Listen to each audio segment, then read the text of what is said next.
evening, everyone, and welcome to the City of Muskegon City Commission meeting for August 28, 2018. Before we begin the proceedings, I'd like to invite up Pastor Leroy Lockhart from New Birth Ministries to lead us in prayer, and that will be followed by the Pledge of Allegiance. Pastor.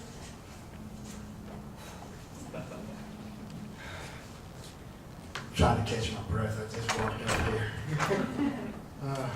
When you get old, it's terrible. Okay, let us pray. Dear Heavenly Father, we thank you for this day.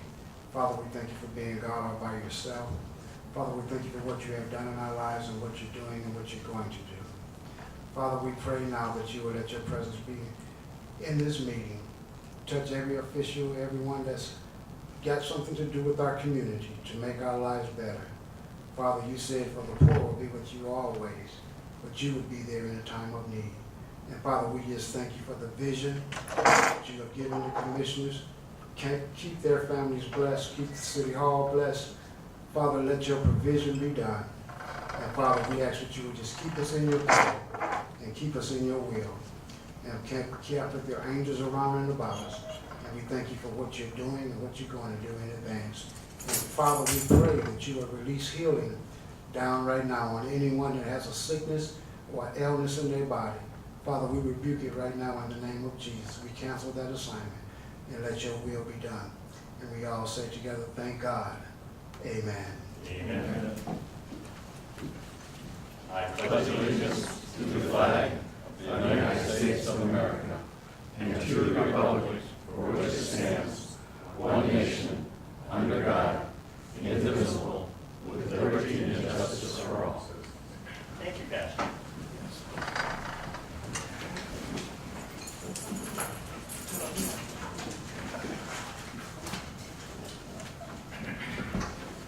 May we have the roll call, please? Commissioner Turnquist? Here. Commissioner Johnson? Here. Mayor Gallman? Here. Vice Mayor Hood? Here. Commissioner Warren? Here. Commissioner German? Here. Commissioner Muskegon? Here. Thank you. Before we get into the formal part of our business, I'd like to present and proclaim August as Breastfeeding Awareness Month. As a old guy with a minor in family life education, I think it's essential for all parents and mothers to really discern the benefits of this type of nutrition for the little ones growing up. I'll leave it to you, but it's a great thing to shine a light on. Whereas the Muskegon City Commissioners do hereby proclaim August as Breastfeeding Awareness Month in the City of Muskegon, and whereas this proclamation recognizes the benefits of breastfeeding and its important and positive long-term effects on the growth and development of infants, and whereas mothers also benefit from breastfeeding, as it not only advances postpartum recovery, but decreases the risk of ovarian, uterine, and endometrial as well as anemia, diabetes, and osteoporosis. And now therefore be it resolved, the Commission encourages all citizens to join in this worthy observance and promote public awareness of the benefits of breastfeeding. Really quickly too, Commissioner Warren asked me to touch on some of the things that the city's done, at least in the recent past, on this topic. And the big thing we did was about a year ago, we put together, at least internally for staff, a lactation policy, I think is what we call it. And essentially, it required that departments set aside time and space for nursing mothers to be able to have a private spot, an opportunity to pump and do things that they need to do when they're away from their nursing child. With our goal really to have space in all of our buildings where we have employees, so that people can feel comfortable taking care of that important activity. And then as we look more long term, we look at opportunities to do that in more of our public buildings, like the LC Walk building, actually at the farmers market, and other buildings where we know that we have people that might need private place to do this and aren't comfortable and probably not appropriate doing it in a simple bathroom or something along those lines. So I don't know if you want to add anything steps that we've always taken, especially as we start to see, you know, more new employees coming and more moms, and, you know, and it's nice to be able to accommodate. Very good. Thank you. Also, I'd just like to bring to everyone's attention that this past Wednesday, we had the pleasure of a visit by Mr. Chuck Marone from the Strong Towns organization.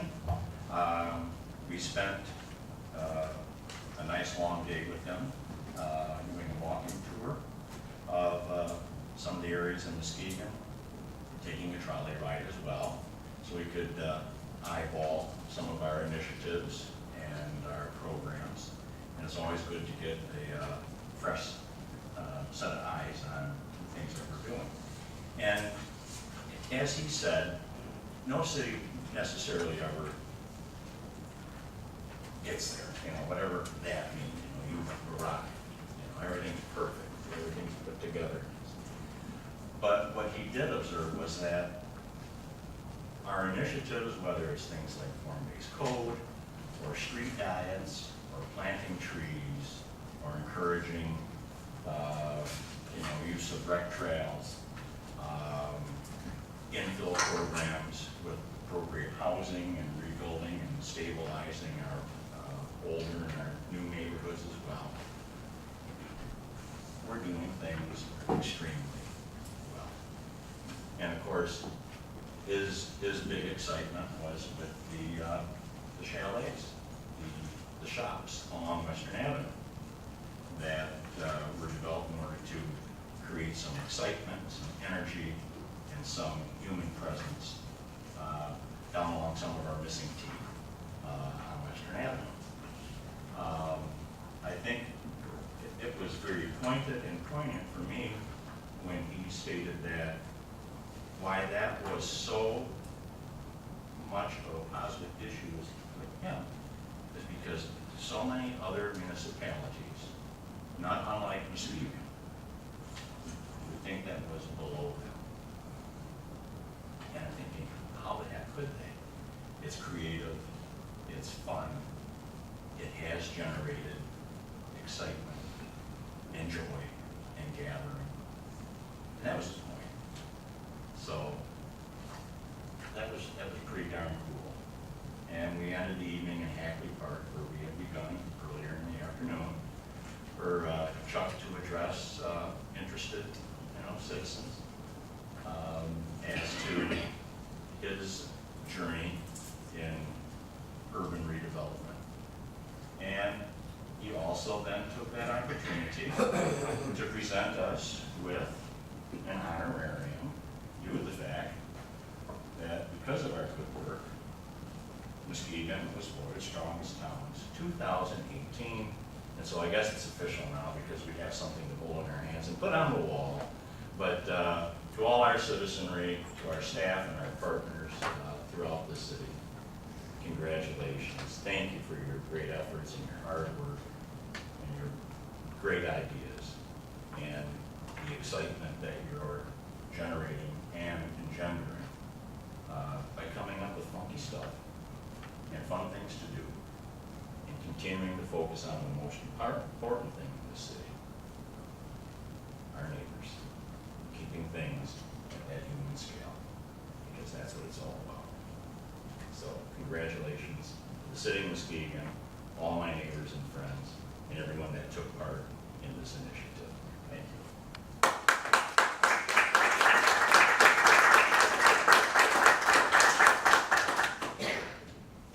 May we have the consent agenda, please? Approval of minutes, city clerk, summary request to approve minutes of the August 13, 2018 work session and the August 14, 2018 regular meeting. Staff recommendation, approval of the minutes. Gaming license request from West Michigan Finest, city clerk, summary request. West Michigan's Finest is requesting a resolution recognizing them as a nonprofit organization operating in the city of Muskegon for the purpose of obtaining a gaming license. Staff recommendation, approval. Gaming license request from Family Promise of the Lake Shore, city clerk, summary request. Family Promise of the Lake Shore is requesting a resolution recognizing them as a nonprofit organization operating in the city for the purposes of obtaining a gaming license. Staff recommendation, approval. Division Street Outfall Green Infrastructure Project, resolution of authority to sign agreement with CSX Transportation, Department of Public Works. Summary request.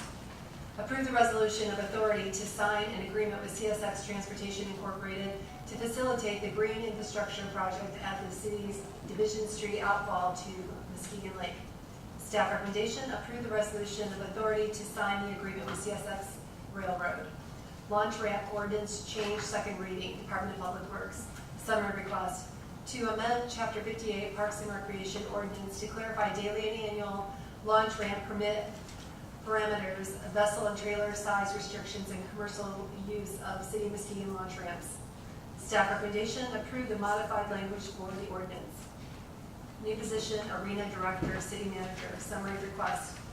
The Arena Director will be responsible for the overall management of the LC Walker Arena, including planning, developing, scheduling, and marketing profitable programs of interest, providing leadership and direction to all staff and building relationships, addressing needs with all different user groups of the ice arena. The Director prepares contracts for the utilization of facilities and makes necessary arrangements to prepare for events. Plans and implements programs and events. Directs the operational repairs of the arena, ice plant, and ice surface, and orders necessary supplies and materials, and supervises support staff. This position will report directly to the city manager. We are requesting that the position authorize staff to open a new position for Arena Director.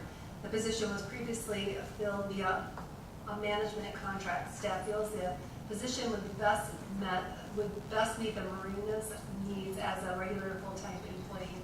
Staff recommendation, authorize the city manager to hire and appoint an Arena Director as part of the city staff. Thank you. Commissioners, you've heard the consent agenda as presented. Are there any items you wish to have removed for further discussion? Commissioner Turnbull. Item F. Any further commissioners? I move to approve the consent agenda as presented, minus item F. Second. It's been moved by Commissioner Warren, seconded by Commissioner German to accept the consent agenda as presented, minus item F. Any discussion? Roll call, please. Commissioner Johnson? Yes. Mayor McGowan? Yes. Vice Mayor Hood? Yes. Commissioner Warren? Yes. Commissioner German? Yes. Commissioner Muskegon? Yes. Commissioner Turnquist? Yes. Motion passes. Thank you. Item F, Commissioner Turnquist. I would move that we authorize the city manager to hire and appoint an arena director as part of the city staff. Support. It has been moved by Commissioner Turnquist, supported by Commissioner Muskegon, to authorize the city manager to hire and appoint an arena director as part of the city staff. Commissioner Turnquist? Yeah, I realize that we're going to need that, and hopefully and optimistically. I'm just wondering if the time is now. A couple of questions for you, Frank. Yeah.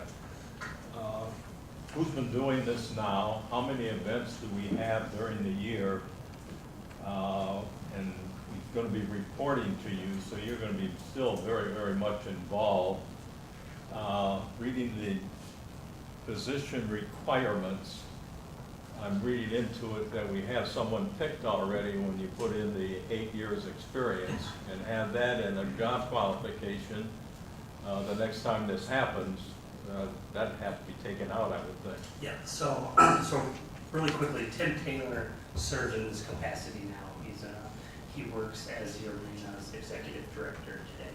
He does that through a management agreement that we have with him and his LLC, 2T's LLC. The commission approved that management agreement maybe 3 years ago, a little bit more than that.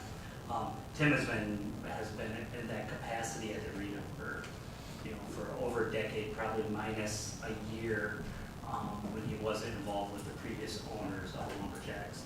Typically, he hasn't needed to be an employee of ours because the Lumberjacks actually employed him as well and provided his benefits and things like that.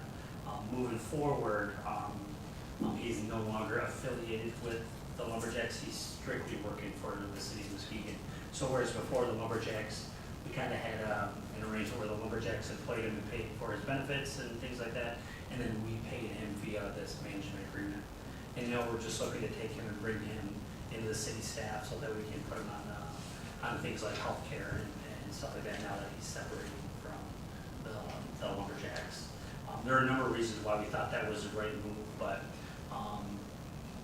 as as the arena grows and kind of morphs to providing more than just hockey, and we've watched it happen over the last few years, it's become more and more difficult to expect him to be able to juggle his commitment to the Lumberjacks and his commitment to the LC Walker Arena. So for example, when we're talking about sponsorships, he's trying to figure out, okay, how do I push the sponsorship allocation to the Lumberjacks, to the arena, to the Ironman, to the Risers, and it just made it much more simpler and clear for us if he was consistently working in the city's and the arena's best interest in negotiating on our behalf instead of constantly being kind of like the middleman where both sides kind of felt at times that he was doing a good job for both of us, and then both sides at times felt like he was maybe leaning too far on one side or the other.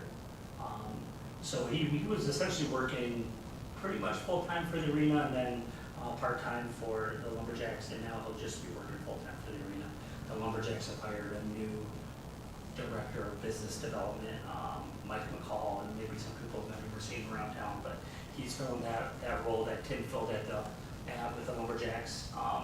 And we were essentially in a position where we needed to either bring him on full-time or probably cut him loose because of, from a family standpoint, he needed to work someplace that at least provided health insurance and things like that for his family. And so this seemed like the best way to accomplish that for us was bring him in on our staff. It doesn't say it in here, but the salary range is range E on your non-union pay scale. It runs $57,176 to $76,491. I think our agreement with Tim paid him $75,000 via that management agreement as of now, when he's been operating under. So yeah, it was written. Say that again, he's gonna start at 75 or 57? The range is $57,176. But he's currently making between us and the Lumberjacks 75? The management agreement that we have in place until we do this pays them $75,000 a year right now. That's the cost to us right now.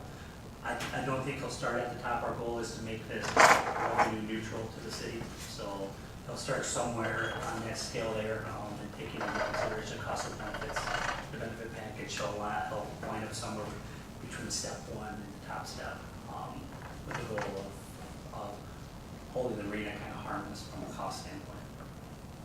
And you feel now is the time we need this full-time person? And the other question, how many days a year, how many events are there in the LC Walker this past year? Yeah, so starting in just a few days, actually starting on Monday, there will be essentially events in there at different scales every day through the end of the, up through spring probably. So we'll start immediately.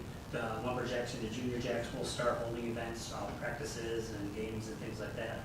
But formal events, there'll be 3 preseason hockey games and 30 regular season hockey games, plus however many games they play in the playoffs. There'll be 6 football games and 5 soccer games, plus however many activities that Reese Puffer has. Their hockey team is housed there, and then the Junior Jacks and the Northern Shores Rec Hockey Leagues both have that as their home arena as well.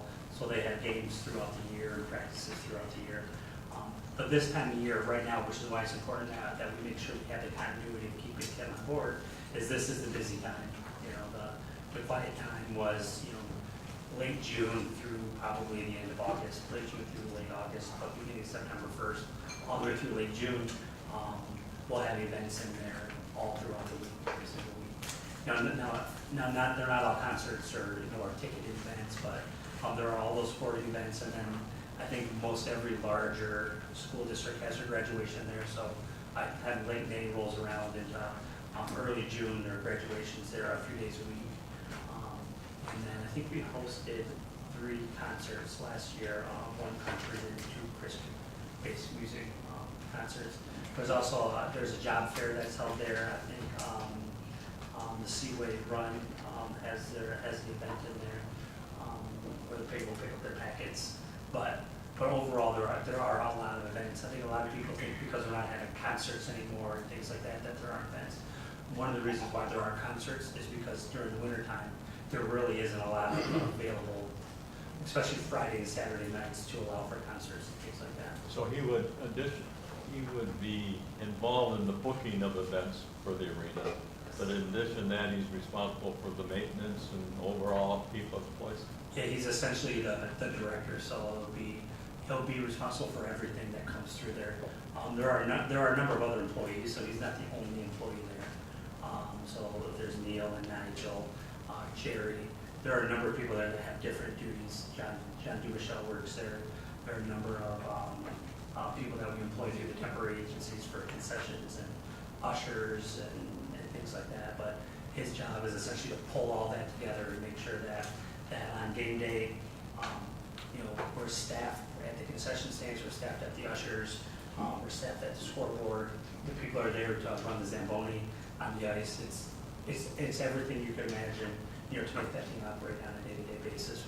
We absolutely have to have this position, and Tim has done a very, very good job doing that for many years. So basically, the proposal is to hire Tim. Yeah, the proposal is just to move him from his employment agreement and bring him onto the payroll as a formal employee. Otherwise, the job duties are really unchanged. Commissioner Warren? So as far as posting it though, and taking other applications, what will that process look like? Maybe Beth can correct me if I'm wrong, but I think a division head or department head level position, it's not, we wouldn't post it the same way that we would post, a position that runs through the civil service. So this doesn't run through civil service at all? Commissioner Johnson? Well, it's a separate question. Well, it's in the same vein. So your expectation is not to be posting this at all. So the expectation is we're just going to be creating this position and immediately hiring him in his new position. Moving him into the position, yes. So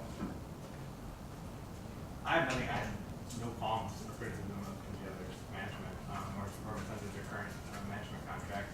I understand the reason why you want to create the full-time director position. I'm not too keen on just having someone lined up just to take it. I mean, he's probably the most qualified candidate to apply and would like to end up getting it. But I feel like there should be access for other applicants to apply. Maybe it would uncover that we find a much better candidate for the job. More than likely, given his experience and the continuity, that it would tilt in his favor. But I'm not so comfortable with not having this job, or really any job, being publicly posted and made available for anyone to apply. We did talk about that a little bit internally, and the reality was we could have done it, but it would have seemed improperly, in actuality, been, an exercise of futility for a lot of people to apply for, because it would really take something special to move Tim out of that position. We're making this move specifically to retain him, right? Because if we didn't want to retain him, we could have just said, hey, we would like to keep the arrangement the way it is, and then we would have kept him or not kept him, based on what his needs are.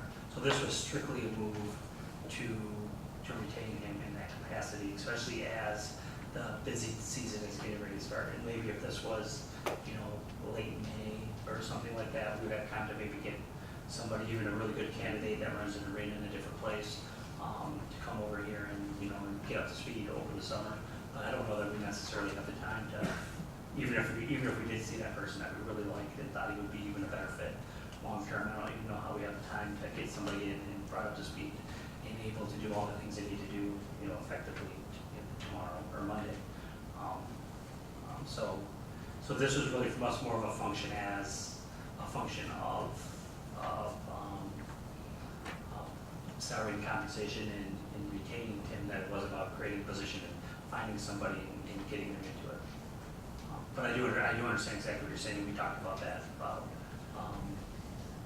do we open the position up and encourage people to apply for it, knowing very well that it would be very difficult for anybody to step in when the goal all along was to create it so we could retain Tim into the position that he's in. When does the current management contract expire? I couldn't give you that date off the top of my head. I can look into that and tell you. I want to say it was a 3 or 5 year deal, so it's probably It's probably somewhere, it's not eminently expired, but it is, but the timing is important to him from, like I said, he's separated with the lumberjacks last month, and we've kind of been working through the process of creating the position and things like that internally, with the goal of getting him in a position to get on, in a benefit situation at the same time as benefits are expiring from the lumberjacks. So that was the timing that we were essentially following. Commissioner Warren, you had an additional question? No, it was, I did, but Ken asked. Commissioner Jeffries? I think we're a little ahead of ourselves, but I also realize that you can't expect growth with a part-time employee who's not there 100% of the time. So I would, with hesitation, support the motion. Anything else? Commissioner Warren? Is it, as you've been having dialogue about this, is it worth exploring amending the contract until May, where maybe he gets paid differently because now we're gonna have him 100% of the time instead of whatever percent of the time? And then we talk about this position where it does make sense to open it up, it does, was that? Yeah, we talked about that. We actually talked about that with our independent insurance agent. Said, okay, well, what if we just had him go out and get a quote on like policy for health insurance, for example, and we would just compensate him an equivalent amount more to buy the health insurance. And I don't know that we have the exact number, but her response was, it's going to be very expensive because he didn't qualify for some of the savings of the Affordable Care Act, and he would be a single person on a family plan. And I think we've heard the stories of how much that costs, but it was enough to where she said it's not going to be your most cost-effective way to do it. The most cost-effective way is to bring them in onto the city plan. And if you can imagine a family on the city plan is still not cheap. It's I don't know, $17,000, $18,000, $19,000 a year. Put somebody on a plan like that at the city. You can imagine what it'd be for a single person to get a similar type of plan. And so I thought this was still the most cost-effective way to accomplish what we were trying to accomplish. Because my mind went straight to that same place too. Okay, well, how much is it going to cost to put in, to pay for that insurance policy? And like I said, Julie's response was, I don't even have to quote it. I can tell you that it's going to be a lot more than what you guys pay. Being that we have, a couple hundred employees on the same plan, we get some economies of scale there. I can fully support this, knowing Mr. Taylor through the years, his institutional history, his dedication to doing his, best to carry through the vision with, Frank and the rest of us to turn that albatross into a functioning, self-supporting entity. And frankly, given the level of the position, because it's that allow the manager to hire into that position, with right now, as we live and breathe, you couldn't ask for a better candidate in my mind. Knowing his history, his talents, and he's lived and breathed that, arena since he was a kid. And One other thing really quickly too that I think kind of gets lost when you're thinking about booking events and stuff like that. One of the probably most important things that Tim does is have relationships and build relationships with local sponsors. For example, the people that represent Pepsi and Tyler Sales and all those folks that he's been essentially bringing in to invest in the arena or in the lumberjacks for a lot of times over the years. And the continuity of having that person that can say, when we say, hey, there's an issue with the Pepsi contract, or we need to get a little more money out of Pepsi for this or for that, or we're trying to get somebody to name this, or sponsor that. It's, Tim's consistently been the person that we go to and say, oh, I know John over there, let me call him up. And he was able to, he's been able to leverage those relationships for many years to make sure that all around the dashboards, there are names and, people sponsoring those areas and people sponsoring the signs out in front of the Elsie Walker Arena and things like that. And that's probably just as important as managing the ice time and stuff like that, because those are kind of things that we don't think of when we see And a lot of times they don't necessarily show up in the budget because, for example, the Pepsi deal, they provide us with product. So we may not see a check come in and say, check out, Pepsi gave us X. But, he just negotiated a new Pepsi deal where they're gonna come in and replace all the equipment, that people get, the cops from, but they also provide product, Gatorade to the lumberjacks and pop for the concession stands that we turn around and sell and make money on. Same thing with things like Quality Dairy, where he has a relationship at Quality Dairy where they come in and essentially give us a lot of the ice cream that we sell there, and then we sell it, and, that turns into profit and, kind of on the books for us. And so those are some kind of important parts to keep in mind when we think, okay, yeah, could somebody maybe manage it better or do a better job here and there? There's some value in having, that well-respected community, salesperson almost of the arena that's been doing it for a decade or more, to keep that person in place and keep those relationships in place. That's great, Johnson. Will the arena director be overseeing, so they'll be overseeing the tenant spaces and leases as well, or? Yep, they're essentially, overseeing them now, so they're, I don't wanna say Tim's been, he's been getting more involved, and he will continue to get more involved in, in handling the issues that pop up and mitigating those, if there's issue between Rad Dads and the lumberjacks and things like that. He's actually done a good job of mitigating. We think we've come to a really good solution where Rad Dads will be able to operate and let people in essentially for free during lumberjacks games, and Tim helped play a big part in making sure that was good with Dan Israel and good with the owners of Rad Dads, and everybody kind of wins at the end. But yeah, he'll be managing those and making sure that, I don't want to say making sure that they're paying their rent and stuff like that. That hopefully will just be natural happening and the checks coming into that. But if they have problems or if there are conflicts maybe between, the different vendors or the different tenants in the arena, they'll be ultimately responsible. Do you expect the arena director to have anything to do with convention center development construction? Will he have oversight or supervision over any aspects of that? No, I don't think so. I think from the beginning we've expected that the convention center itself would be more of a part of the Holiday Inn than a part of the arena, but there will obviously be quite a bit of opportunity where they're going to have to work together and have to share things. One of the proposals now has the potential of building, a restroom facility that both sides can use at different times, and so it'll definitely be a key, part of that relationship. But we don't anticipate using them to oversee the convention center. We think that that'll probably be Doug Pollack or whomever he kind of assigns to that from the Holiday Inn.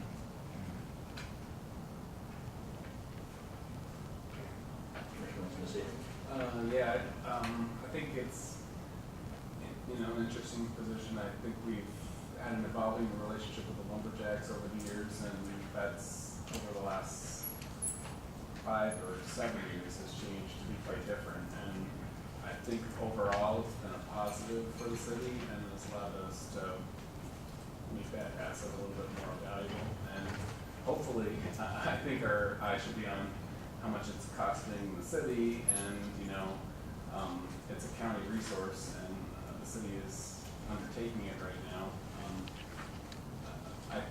I think that this, might cost us a couple more dollars would be my guess, but I think we're at the situation we are with the lumberjacks. So, and I don't think it makes sense to cut your hand off to spite your face. I think we have to move forward, and we have some opportunity to grow here. I think that opening the position, I think that that's a good point.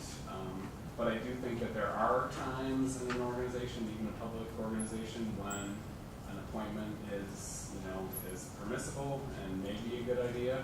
And this is typically, I think, when it happens, when you have someone who really does have the experience, and so I think that it's appropriate very infrequently, but this might be a good case for it. So I'd be supportive, and I do hope that we keep an eye on how this impacts the city budget, and that the goal is to, that this shouldn't be costing the taxpayers any more than it should. So. This is just a general question. As a work center, does the Walker operate at break even, loss, or a profit? And the number 2 question was general, maybe Beth can answer that, and the ballpark figure, for each employee that we have, what's the average cost of the benefit package? That's probably a better question for Beth, but I can tell you this. No, the arena probably hasn't, the arena I don't think has operated at a break even or a profit in many, many years. Decades. And if it ever has. So hopefully we're gonna get greater usage. Yeah, and you know, and Mayor kind of brought up a good point. It's a lot of times these arenas, they're about quality of life, and they're about bringing activity into an area and giving people opportunities. But it's tough because it's an asset that really is a lot greater than the skiing asset, and we're pretty much the only ones on the hook for it. But at the same time, you know, we have to create this amount. I think to lose it becomes a void in the middle of our downtown. Maybe our residents might not frequent it and play hockey there as much as some of the other suburban communities, but that's why we've been trying to focus on bringing things in like soccer and football and doing the Watch Us Go skating program, and just trying to say, hey, if this asset's going to cost us dollars to keep it here, let's at least find a way to make sure that we get as many local folks involved in the benefit of having it here as we can. And I think we've done a good job with the new events, but I think a key being that it's essentially 80% hockey related. The key is getting more local kids interested and giving them access to hockey and making it more affordable so that they can play. And that'll be the best way to get more local folks in.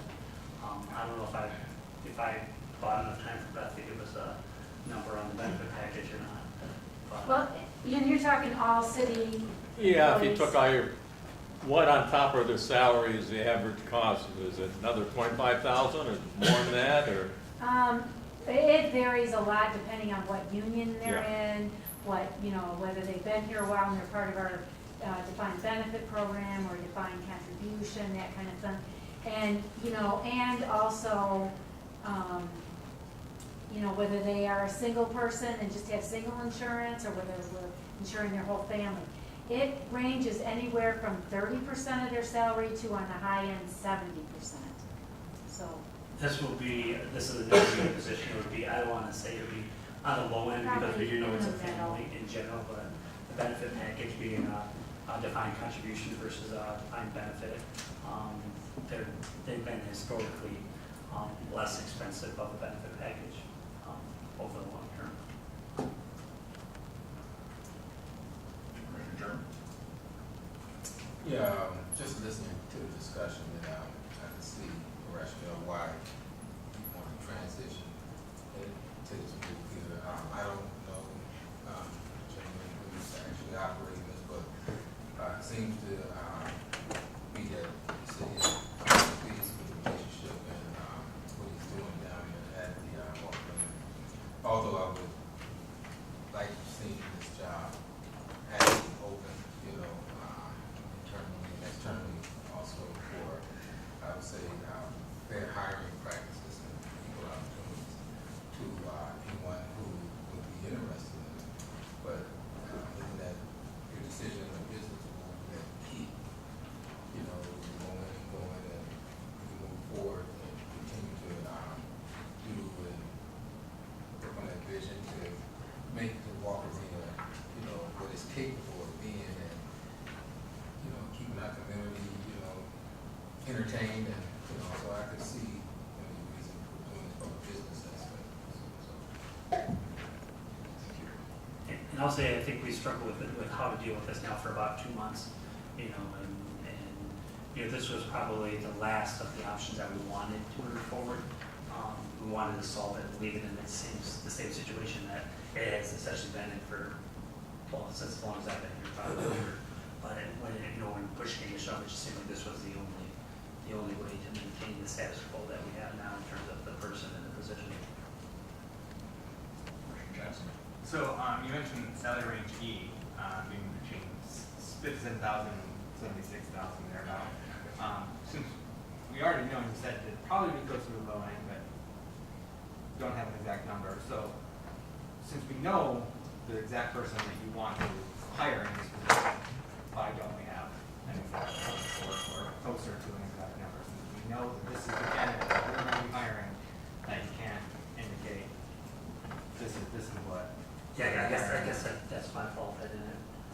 didn't go that far, not that far, enough in putting pulling information together for you guys, but I can send it to you so you have it in advance if you'd like to see it before we. We're voting on it before right we- now. Well, I might want to get in advance of before we hire, but, if that's the road we go. Gotcha. But we can probably get that information to you tomorrow. What's the information, like, the agreement with this person? It sounds like the cost of the benefits is what you're looking for, the total cost of the employee.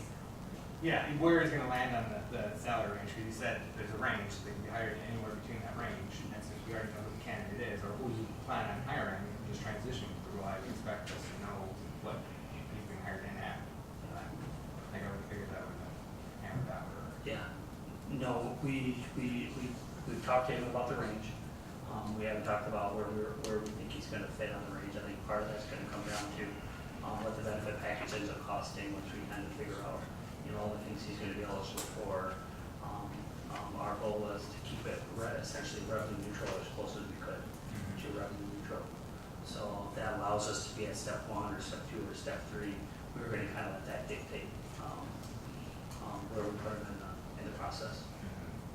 So if going back to what Beth mentioned, anywhere between 30 and 70% for benefits, if it is at the very low end, 30%, then 30% of that low end of E, 57,000, would be getting us right at that $74,000 mark, which is right in line with what he's getting paid now under the management contract. So as he indicated, if we said that we're going to open this up and say we're going to post this and we're going to allow equal opportunity for people to apply, that if that process took 30 days or 45 days, as he indicated that he's going to be separating from the arena or from the city or bow out from our management contract that's in place now. No, he isn't. I guess I just don't understand why we don't do that. I mean, I get the point of you already have a very high qualified candidate, long time experience with our arena, stellar relationships with the community. I can see why he'd be a screening candidate and why you want to put him in that position. Definitely understand all that. But if he's not necessarily going to leave us, if because we're doing this process, I don't see why we wouldn't do it. I guess I can understand what you're saying. Why do it if it's a moot exercise? But I guess it just comes back down to the principle of it. You're probably right. We're not going to get applicants from someone that's more qualified or better positioned than Tim for this job. So you time would save other applicants time, and I understand that. That's where I'm struggling to whether that sways me enough to say, yeah, let's just go ahead. And you are the city manager, and it's your responsibility to hire and fire our directors. So I don't know, I'm struggling on that one point. I guess the point that I make to that is that he's pretty much doing this job already, so I've seen it in numerous times where people, it's a slight move up, so then there's some question about it should be posted, because the person shouldn't just move up and it's assumed that there's no one who can do the job that's at the higher level. But I think what Frank is trying to say is that this person's doing the job, so it's, advertising for someone who's doing the job, it's kind of, it's like, well, what are you gonna discover? You might discover someone who's doing the exact same job in another arena, and maybe it's more attractive or something like that. But I think that the posting it is, there's really not any change that's happening. It's just, the person is changing who their employer is. It's essentially a lateral move. Yeah. So that would be my. Vice Mayor, I would want to say somewhat the same thing. Maybe we should just make this proposal to hire the gentleman you have, rather than getting involved. Is someone going to require or come back at us that we didn't post it? No. No. You have no obligation or liability to post. Okay. Do we does the city commission usually hire department heads though? I mean, I don't feel like we've hired any department heads, so we simply approve positions. So that's what this motion is. he was pointing a few of them, but fine. Only those that are set by charter. Yeah. And this is Yeah. not one. Yeah, this is the one, but I'm just clarifying. Yeah, Right. yeah, and I, Just so a I small handful. understand that too, so the city engineer, or whatever, you know, the things at the start of the year. Finance people. Budget-wise, what is the cap that you have allotted, combining calories? I swear I wonder where I was today. Combining salary and benefits.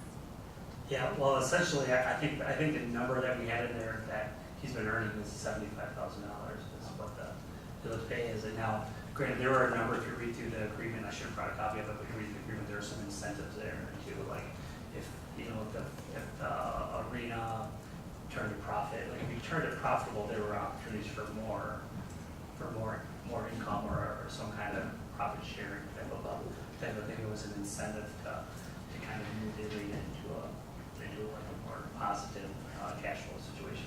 But the base pay was 75, and we haven't gotten to the point of profitability for life veterans, or the goal was to reduce the city's contribution underwriting of the arena. So the goal is to keep it right at the cost that it is today. Well, and I understand that there would be maybe some wiggle room. I just, you know, so if we do vote on this tonight and we see that you send us the salary and benefits and from that 75, I mean, I can see some wiggle room with 80, or I just don't want to vote on it tonight and then we get the numbers tomorrow and it's 100,000 or something. There won't be that. I won't use that much wiggle room. I think it's important to point out that that was what he was getting paid from the city, but he was also getting paid from the lumberjack previously too. So it wasn't like he was getting $75,000. He was getting more than $75,000.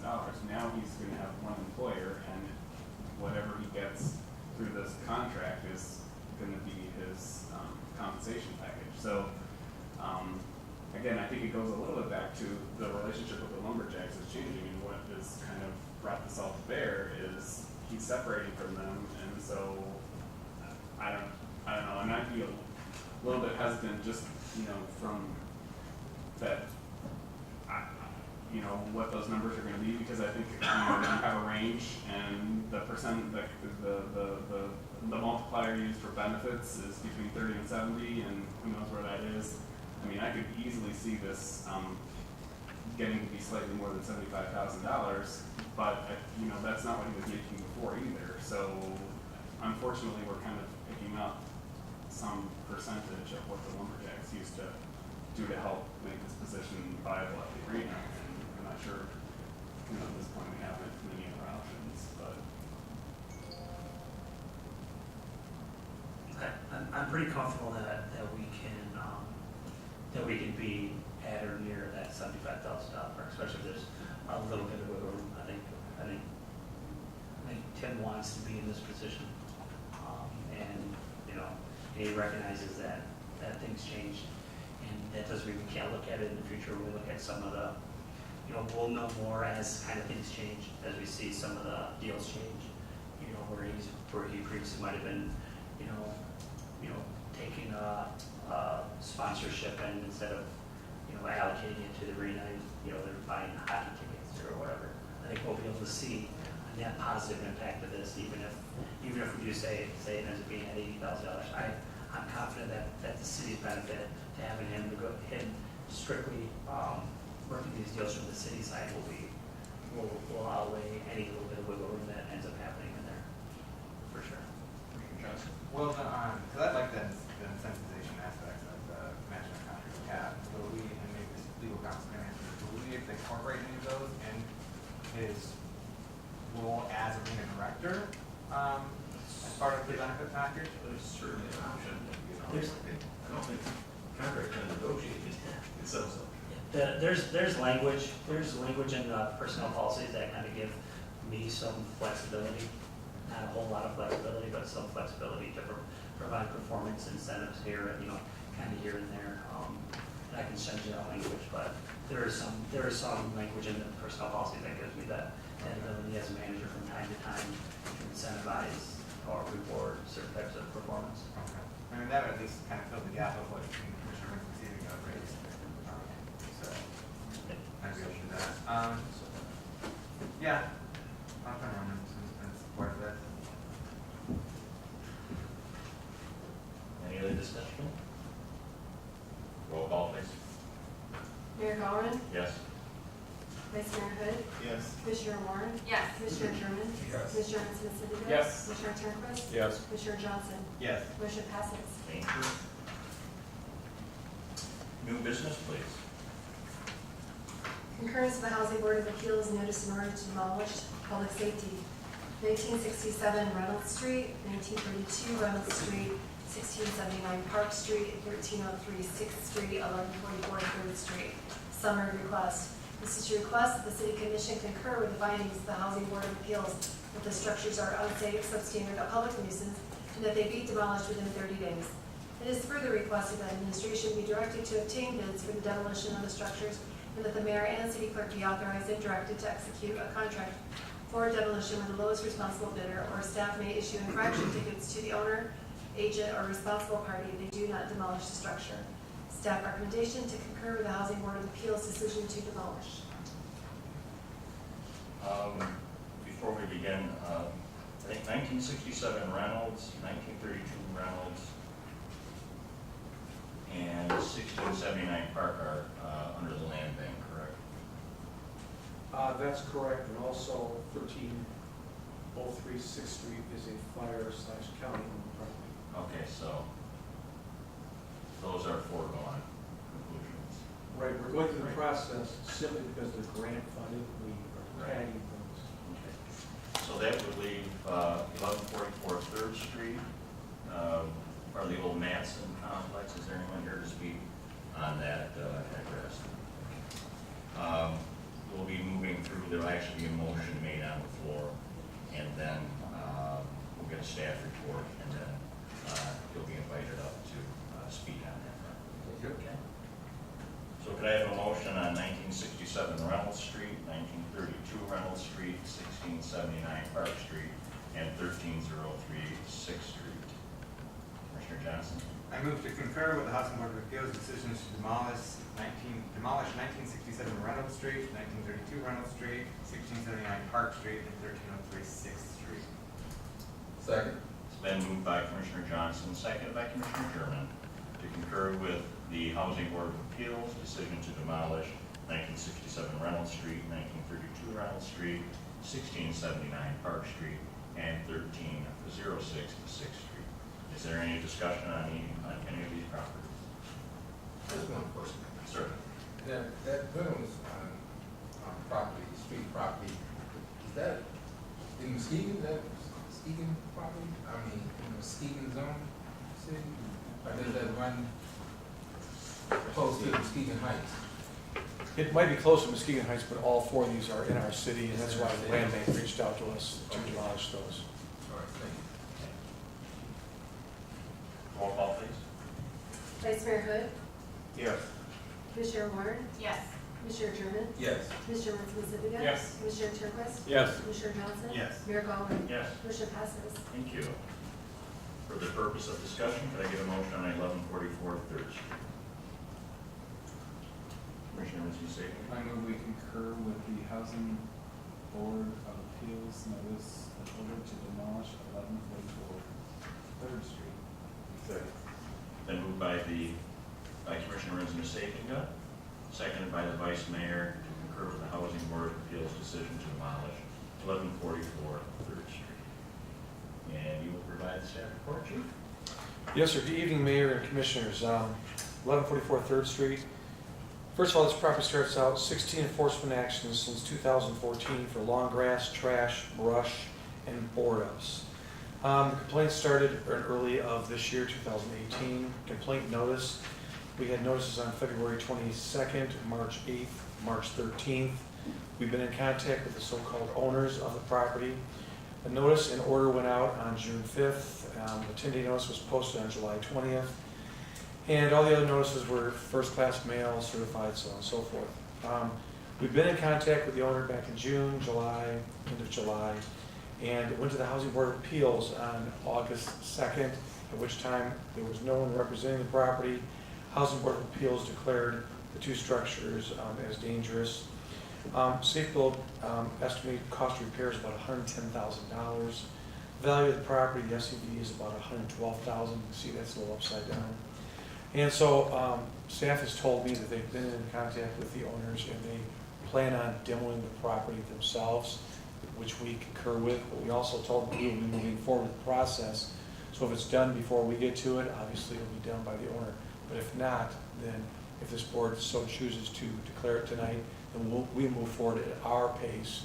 But it sounds like the owner will actually, have it done before we get to it. Thank you. And sir, you'd like to speak on this particular property? If you come up here, please, and just give your name and address, and we'll all get walked through this. Yes, my name is Brad Martell. I am the owner of the property under the LLC name Alliance Preferred Properties. What the officer has shared with you is pretty consistent in terms of their attempt to reach me and communicate with me. Unfortunately, a lot of the mailings that get sent over there, that mailbox is tampered with on a regular basis, so I don't get all communications, but then they did find out where my other address is, so I have been receiving some of those communications. It is my full intention to do all I can to be a positive impact and a part of this community. My wife Mandy and I have made significant investments in this community.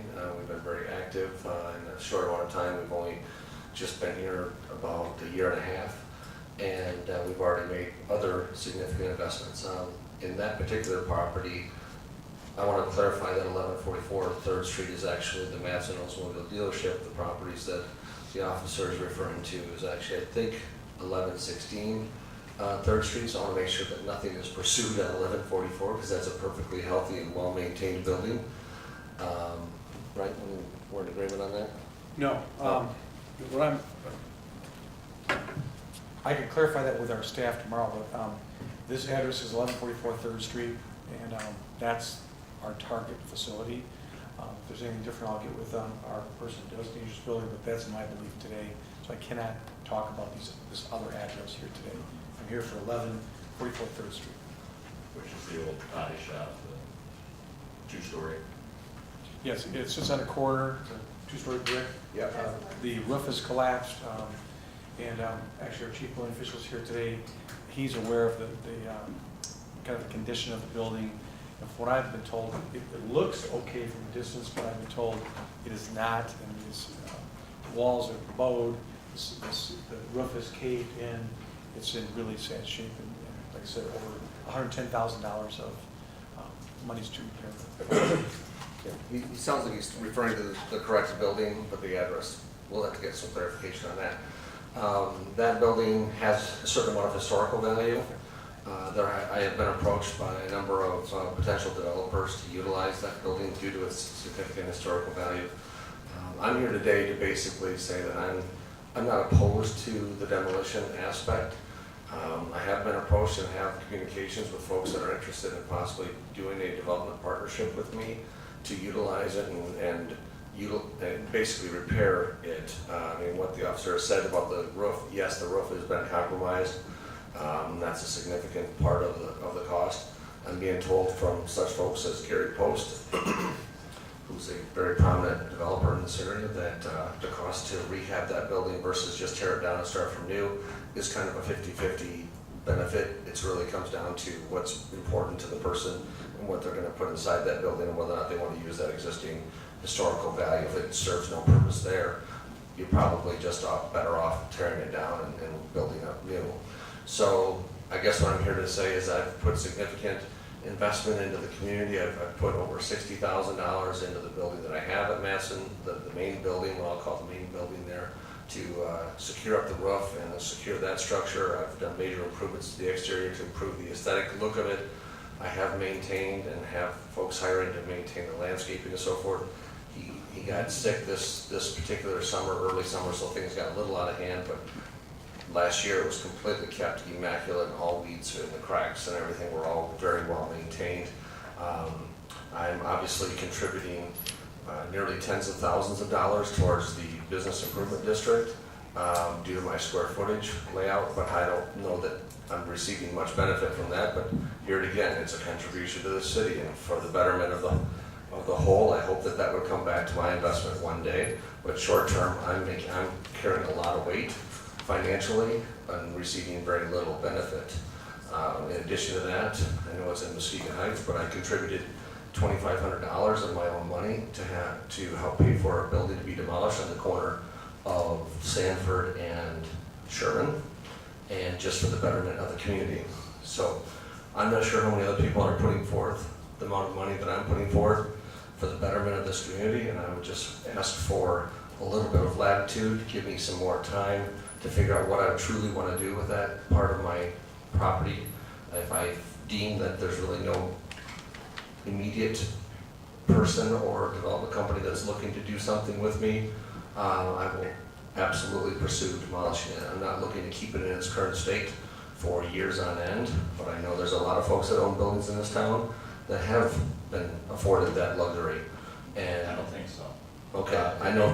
Because if we finally got them, the fact of the matter is with 1144 3rd Street, it's collapsing.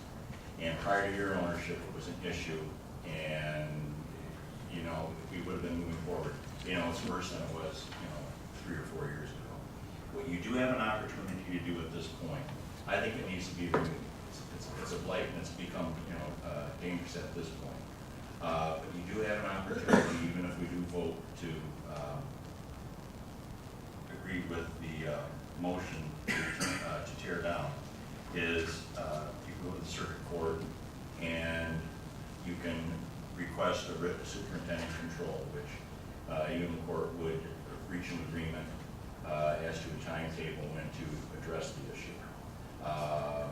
If between now and the date where we could, potentially demolish it, if you decide to do it on your own, you could pull those, permits as well.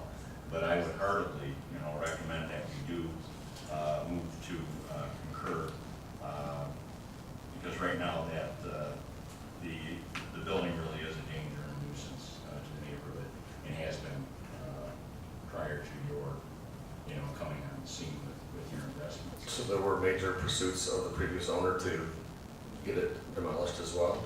Sorry? The previous owners that owned it for the years prior to me, over the last 16 months before me, they were pursued to deal with that as well? Well, I don't know to this point, but what I do know right now is that the roof is, coming Yeah, down. nothing has changed in that regard. The roof was compromised when I bought the And the building. condition, continues to deteriorate, but if we do move to concur, those are two options. If Okay. you want to tear it down, we can get it done before our contracts are let. If you really are serious about, figuring whether it's worth restoring, you can get to the circuit court and go through the process of superintendent control, and our public safety director can direct you as to the way to proceed on that. Okay, thank you. Okay, thank you. Give you just clarify the address. There's one parcel on the entire 3 buildings. There's the old Matson's building, there's this building in the middle, and there's the auto sales building. Those are all under the same parcel. That street in between has been vacated. All have the same parcel number. They have 1144 as the address, but they each have individual mailing addresses for the post office. So I believe 1144 is the larger building, and I believe he's correct with the building we're discussing. So that was Monroe that was vacated? That's the street That's that's... the street that goes through, yes. Yeah, that would have been the street. Yeah. So how are we identifying these two Can you clarify the address? That's Not off the top of my head, but I believe he's correct. 1116? I think it used to be like 1162 because the Family Foods is 1157. You're going up as you go down the street. So, 1144, the even side of the street. I think 1144 used to be the address that was with the Bed and Body Shop, which was the biggest business that people remember in that main building. And then the separate building across the street, I don't know when that street was vacated, but I do remember it had a separate address in the last 15 years, and I think it was like 62 or something like that, but but that's the building we're talking about, is only the two-story building on the other side of Monroe, right? The building just south of the vacated Monroe Street. Yeah. So for point of clarification for the minutes, 1116 Third Street is what I should put in. I don't think, I think the problem is. You know what it is? I think the motion needs to be the two-story brick building shown in the material provided to the city council. Picture? Yeah. We do have a picture in the packet. We Yeah. have the owner look at it. This is the building we're talking about right here, on the corner. Yes. Yeah, because there's a two-story aspect to the 1144 as well, so I don't want to use the two-story as a distinguishing feature. So I will agree that this is the building that we're talking about. And then I have a second page here. This is more the four sides we're Yeah. talking. We're talking about this. Yes, this is the building that I'm referring to as well. Anybody would like to see what these are the pictures of the building here?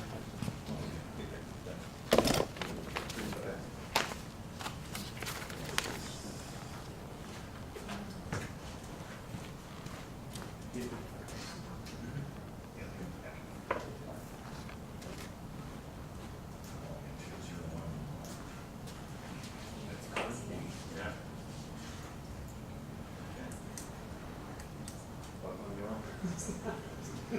Anything else, Commissioner Johnson? So this, question for Mike, trying to think, Mr. Francis Crowell. So this property, that building itself, does it qualify for commercial rehabilitation certificate or obsolete property rehabilitation certificate? It would need to be approved to be in a district, but yeah, it definitely would. Has there been any conversations with your department or that you're aware of with anyone else on its redevelopment and its options? Have you worked with this property owner or the previous property owner about getting that property redeveloped? I think I was asked to reach out to him when he first purchased it. We had a phone call, I believe. There's been several different owners over the years, and I believe I talked to each one of them about incentives. And I believe we had a short conversation. We never reconnected, but we did discuss some tax abatements, I believe. I don't remember that, Mike. Okay, it might have been. We've had conversations about other properties that I own in town, but not that one as it pertains to incentives. Okay. So I'm receptive. I'd love to talk about that.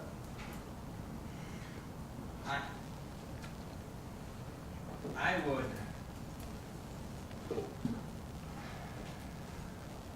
like to create the opportunity, the room, the latitude for concerted discussion and efforts to get that building redeveloped rather than tearing it down at this juncture. But I think that opportunity, is I'm gonna start pushing back on these things just because of the history. You know, there is an opportunity with these property owners with that writ of superintendent control. No, that is for tear down. With rid of superintendent No, control, the they writ of prevent you from tearing superintendent control down gives them an and redevelopment. opportunity to come into an agreement with the court for remediation or addressing the issue in order to sustain or maintain the building. And that's when we get those, Which has to be done within what we're going to whatever is determined between them and the court. But they only have 21 days between our concurrence with the House of Board of Appeals to obtain that superintendent control. And then So to file the lawsuit. to file the lawsuit, in which case they have That to stops. pay legal counsel, file the lawsuit, and then put up a surety bond, cash. So that's put up cash, which previously you didn't get $5,000, that's for houses. This one we'd be looking at $20,000 maybe that's put up for The cash. houses were now at about 10 to 15,000. That's what your bids are coming in at. I don't have an idea. We would have a conversation with Safe Bill and with Director Lewis about what we think the cost of demo would be. So we're looking at, potentially, that's money that would have to be put up. Let's say it is. And then they get back. They would get it back, but, let's say it's $20,000 for the argument. It's $20,000. That's $20,000 that's not necessarily available to be committed towards its redevelopment. And if it's parking $20,000 sitting in an account and escrow basically for it to be torn down, it's not capital available for its redevelopment. So that's why I think, I certainly understand the mayor's point, particularly when it comes to residential, but when we have an opportunity for redevelopment of a the building. And I would just like to have that flexibility for our staff pursuing that. And I'm not saying in this time frame, I'm just saying give them a window for those concerted discussions and efforts to get it redeveloped. I mean, we started this meeting, Mr. Mayor, with recognition, well, not quite, we started it with your proclamation that you presented or asked the mayor to approve. But we started the meeting with recognizing the Strong Towns Award that we received and spoke with Chuck Maroon being in here just last week. One of the things he advocates in is incremental development and growth. And he highlights redevelopment and reuse of older vacant buildings. And this is the one we have. There's an older vacant building with potential on a 3rd Street corridor. So I understand we don't want it to sit endlessly because we are trying to get that entire corridor redeveloped. But that could be a piece of that redevelopment. And it also sits directly on the street, which is the kind of development we want in that human scale. I love it, you know, I love it. But we're at the 11th hour, and the roof is collapsed. There's been a number of owners, and it's just deteriorating. One of the horror stories that we've gone through, if we don't come to a conclusion or something to hold over the property owner, is the building that should have been torn down across from the street from the Central Fire Station, because we left it hanging. It was defeated, but with no teeth, no requirement on part of the property owner, and it has continued to be a vacant, deteriorating, building on the corner of Western and Terrace for well over, 15 years or more. And the first thing out of the question, after it was defeated, after we tried to make sense out of it, you just can't defeat something and not have requirements. The first thing on one of the commissioners' mouth was a few weeks later, when we tear it down, we can't. It had to go all the way back to the process, and it wasn't. And I'm not asking for us to defeat this today. This is the past on the rare occasions where I said we shouldn't necessarily concur at this time, is to postpone it or refer back to HBA. In this case, I would say a reasonable time to postpone it for staff to work with the property owner on identifying potential incentives and getting investors to get it redeveloped. And if it's not looking like it's gaining any traction, it's not going anywhere within a reasonable amount of time, then we go ahead and vote to demolish it. But if there's a reasonable chance to save this and put it into productive use, I think we should try to do that. The property is valued at over $200,000, and this building repairs is about $100,000. So by us destroying it and tearing it down, we're destroying equity that could be put into productive use. And we're also lowering the taxable value of it. I mean, it's paying taxes on it, paying bid on it. He's still going to be paying bid on a basically empty lot, vacant lot. So I just would prefer, I certainly understand the need to address blight and tear down dilapidated buildings and get the area cleaned up. But this is the type of building we want in our revitalized downtown.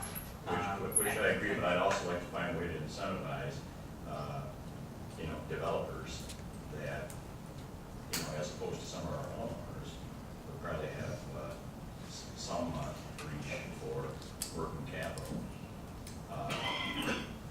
I just don't want this to, slip through the cracks.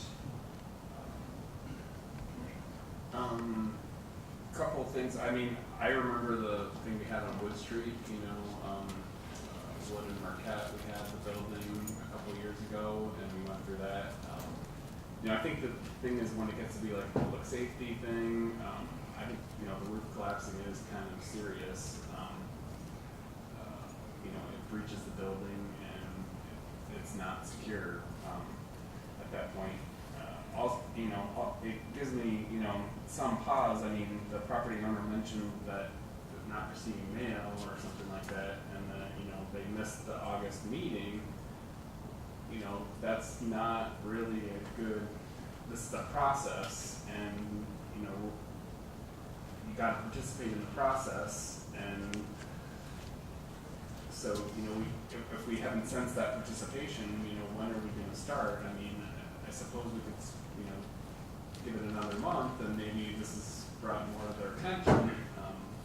But certainly it doesn't seem like it's been a lot of attention paid to this point.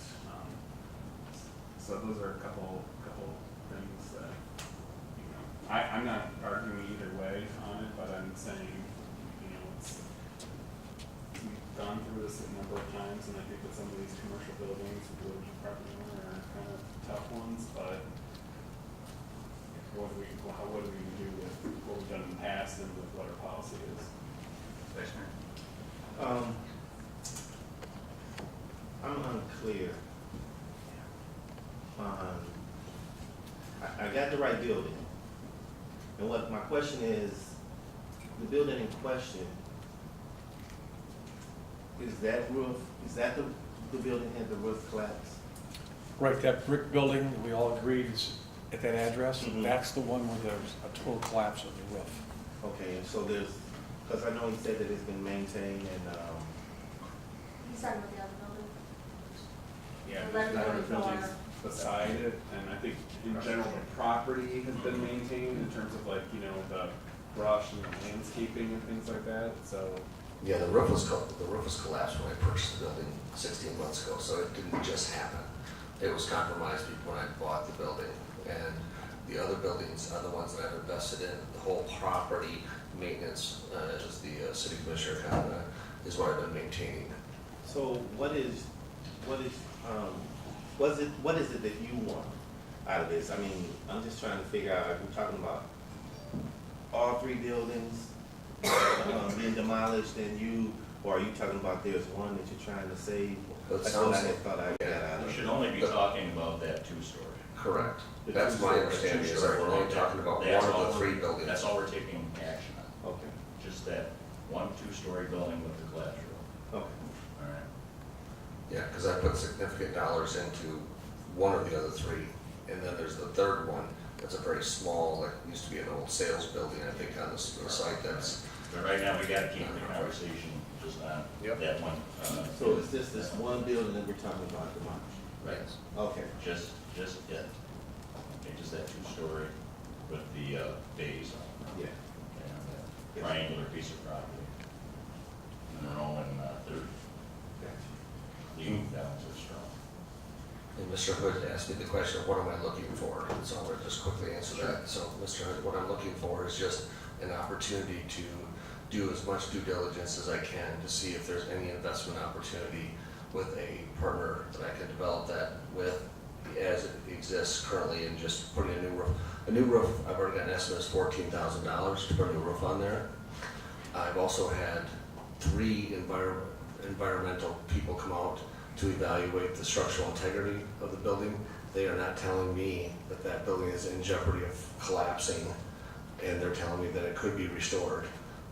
It's just a matter of finding the right person that wants to develop it. I don't have a purpose for it myself right now, so it's just a matter of investigating some other sources and getting some feelers out there. I've also contacted Brian over at Core Real Estate to make him aware of my interest in a real estate partner in case some developer wants to come into town and likes that location. Have him get a hold of me and we'll have a conversation. I'm very receptive to that. How long have you owned the building, the property? About 16 months. 16 months. And what has stopped you from repairing the roof? Well, I don't have any purpose for that building right now. I've put close to $70,000 into the other structure that is there, the 44,000 square foot building that's there, to shore up the roof and shore up the structure, as well as improve the exterior appearance and improve the overall landscaping appearance. So that's where I've been devoting my dollars. Question for Mr. Martell. So were any resources or efforts put into shoring up the roof of the two-story building? It was already collapsed when I bought the building, so it was kind of too late. There really wasn't.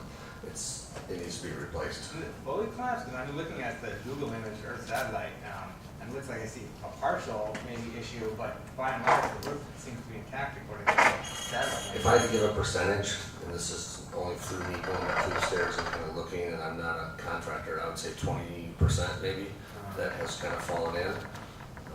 Certainly, I don't know, the rain we accumulated over the last couple of days, there's certainly a great amount of water inside the building, I'm sure. So that quote you got was just for repair of that one portion? Replacement of the roof. Replacement entirely? Yeah, it was in the condition that it's in now, when I got that quote, and I got that quote in, would have been like spring of 2017.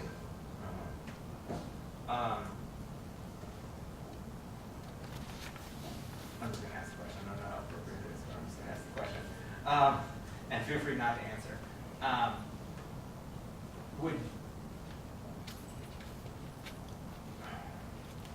Would you be willing to put the money into it, you know, say it's $14,000, to shore it up and fix it, so that you have so that you can get a reprieve basically from the commission right now to continue pursuit of its redevelopment, or Just off the top of my head, I would say that I would probably not invest that money, just knowing that if I don't come up with if the commission is going to just rule, 3 months from now that that's great that it's got a new roof, but we're still not happy with the way the building looks and feels like it's not being maintained. Windows are broken, boarded out, so it's gonna be like, okay, what else are you gonna do next? What else are you gonna do next? Next thing you know, I got a couple $100,000. The roof that would need to be addressed. Yeah, and so I don't wanna piecemeal this thing into a couple $100,000 investment and not have any use for it. do you need a designated use? Yes. And I've not heard of any incentives or things that might entice me to make that kind of investment. I certainly would welcome a conversation with Mike after this meeting or whatever. I'll make my schedule available, but I've not been made aware of any of those opportunities, and I'm certainly willing to listen. I'm still stuck on the fact that we have a derelict piece of property that was purchased 16 months ago, no corrections made. And as he's iterated, he has no intention. He'd like just to, be able to sit down and try to find somebody else to purchase it, but that purchaser would be in the same, receipt now.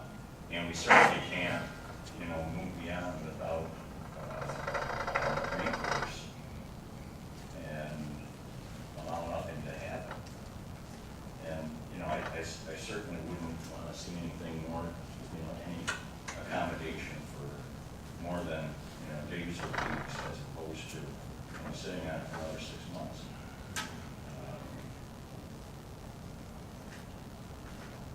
The biggest issue appears to be the roof collapse, according to the deficiencies. And we got the overhead service door that's rotted and missing some panels and paint. Front entry door boarded shut.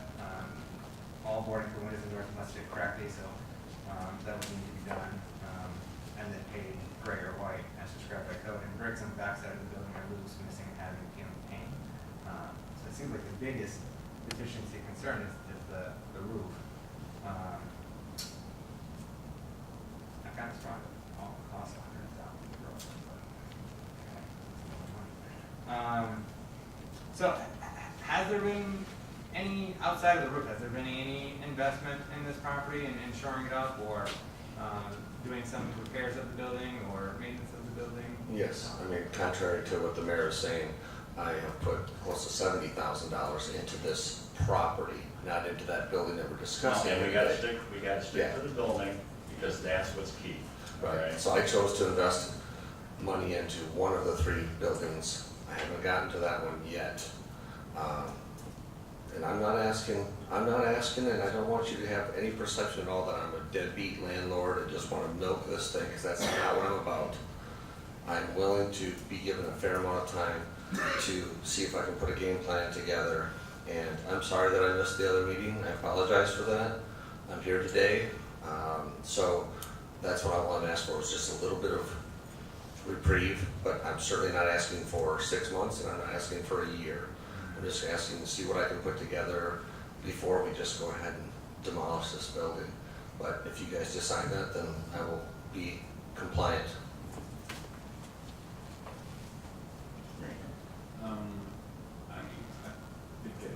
considering. I would say though that the state of where the property owner seems to be is it's not really a 1 month thing. So, or even a 2 month. I mean, if you're at the point of seeking other investors or seeking a use for the building, I mean, this isn't like someone who comes and tries to get superintendent control and they're gonna like fix the house so they can live in it, or, you know, they have an immediate use. So, I don't know, I guess I'd be, if people want to consider 30 days, but I would say, you know, we're not talking about, well, we're gonna talk about incentives and talk to other people about developing it. I mean, there has to, you know, the permits have to be pulled, and I think that that's what we've done in the past when we've talked about these kind of things is we're not, you know, those are the kind of steps we're looking for in a month, not, you know, we're gonna try to get a use for this, but we have no idea what it is. That's not a very tangible 1 or 2 month solution. So I just offer that as, you know, we could do something, but, you know, how long are we gonna make this go out from where it is currently? Yeah, that's the key question is what if we were to, what would be a reasonable amount of time? We obviously don't want to elongate it too much and it's not necessarily gonna be resolved within 30 days. Well, it could be if the person said they were gonna pull a roof permit and put the roof on for 14 grand, that would be, you know, something that would be tangible. Yeah. But, you know, talking to realtors is not really a step to changing the situation in the building or making so that it's not getting worse. I mean, Right. And I'm sensitive to the Mr. Mayor's concern and others' concerns about it being in the same state of disrepair over the past 16 months and not much changing there. Even though while recognizing that money was put in elsewhere in the property for repairs and maintenance. And I appreciate that. I appreciate Mr. Martell's investments in that property. Actually, unfortunately, we're dealing with this building, which I like. You know, I've always dreamed about something where if I would win the lotto. But, you know. Win the lotto the next 30 days. There you go, right? But, you know, but at this juncture, you know, if we're gonna see serious action, I really do recommend that we concur. And if there is a serious motivation that, you know, still, you know, there is superintendent control,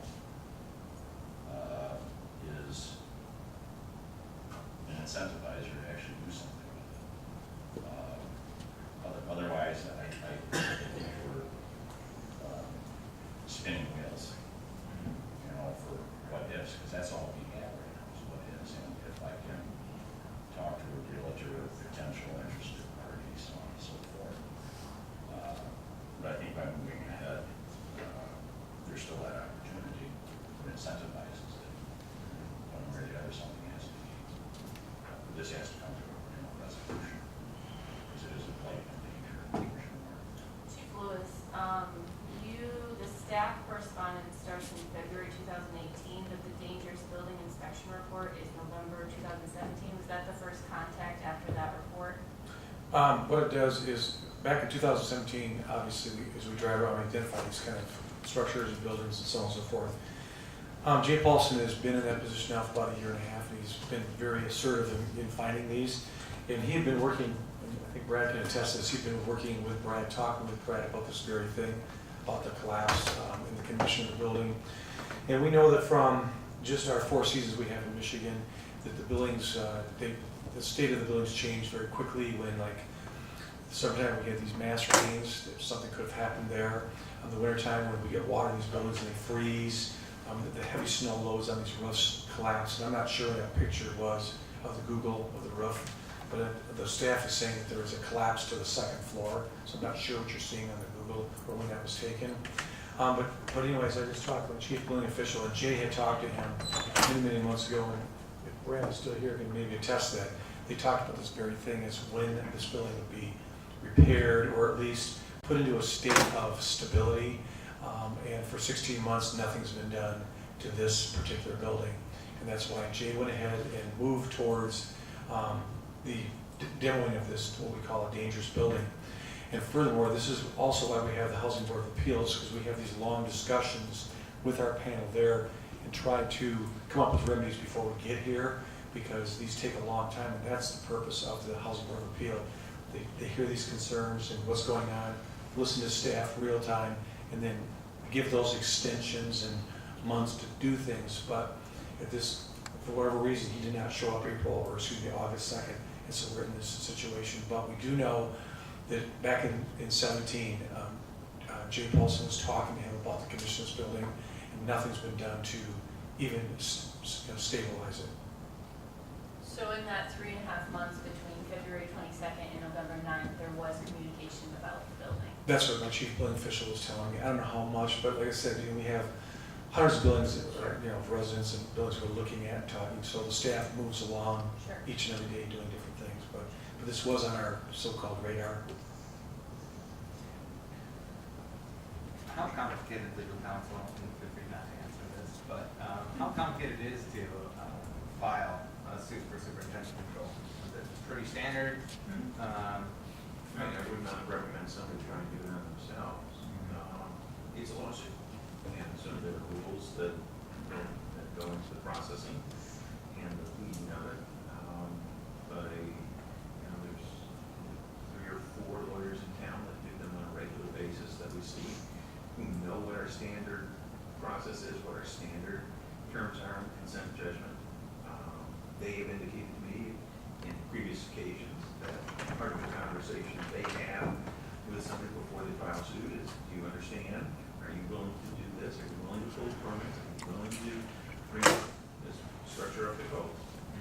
So do you have, no, they don't bother with the lawsuit. as part of the process or the lawsuit, you have to have when you're filing, you have to have an exact timeline. This is what we're doing. This is when we're pulling building permits. Does that have to be part of it? It doesn't have to be in the complaint, but before the plaintiff's lawyer files a suit, if you use somebody that does this on a regular basis, they know what our requirements are going to be on pulling permits, and they know what we generally do on completing work. And that is And how quickly typically does the judge, we are, well, if we do a consent judgment, generally permits are pulled within 60 days or so, work to be completed within 6 to 9 months. If we don't reach a consent judgment, then what the judge has is a decision made, does this building come down or not? That's it. It is not within his purview to decide, oh, I'll give a year, I'll give 3 months, etc. consent agreement being the city and the plaintiff come to terms Correct. together? Correct. And then failure of that, the judge simply is saying it's coming down or not? No. No. Let me say it this way. The consent judgment will indicate the time periods that things need to be completed. If those are not met, we have the authority, the city has the authority to bring the building down. It never goes back in front of the judge. Only if the parties can't reach an agreement in advance does the judge hear the case. And then it is simply a decision as to whether this building comes down or not.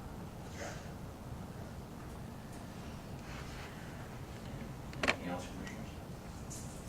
I'd like to say, I think this became a dangerous building after the roof fell down. That brought the attention to it. And being the liaison to the HPA, when letters are sent out, and they're certified letters, we see that in report all the time, but you didn't get them. So when no one comes before us, one meeting and the second meeting, at the second meeting, we're ready to tear it down because there seems to be no interest. But the gentleman has also said he's not prepared at this time to spend $14,000 on the roof, and he said some advice. Sometimes it's better to tear it down and start afresh. Sometimes it's better to preserve it. But at this point, he's not prepared to do that. It's a dangerous building, and you have to consider the citizens and the people around that area. Some children get in there and get hurt. We don't want that to happen. And I still don't think he's working on a building, and apparently those buildings are, the building you're working on is looking good, plus the second building, that's where he's spent his time. And he really, even at this time, still doesn't want to spend money or time on the building that we're looking at. And that's, I think we should tear it down, or, we should move towards, we agree, it's coming down. I would like to see it not, but Yeah. I just don't see a motivation from our side or the other side to avoid it. Yeah, and that's basically without concrete, more concrete plan for its redevelopment, or just simply making repairs in the near term. It's hard for me to justify trying to postpone it. I really would like to give it more time and get it redeveloped. It's 21 days from today, 21 days from tomorrow, or what, that he has to file 21 days from your decision. from our decision.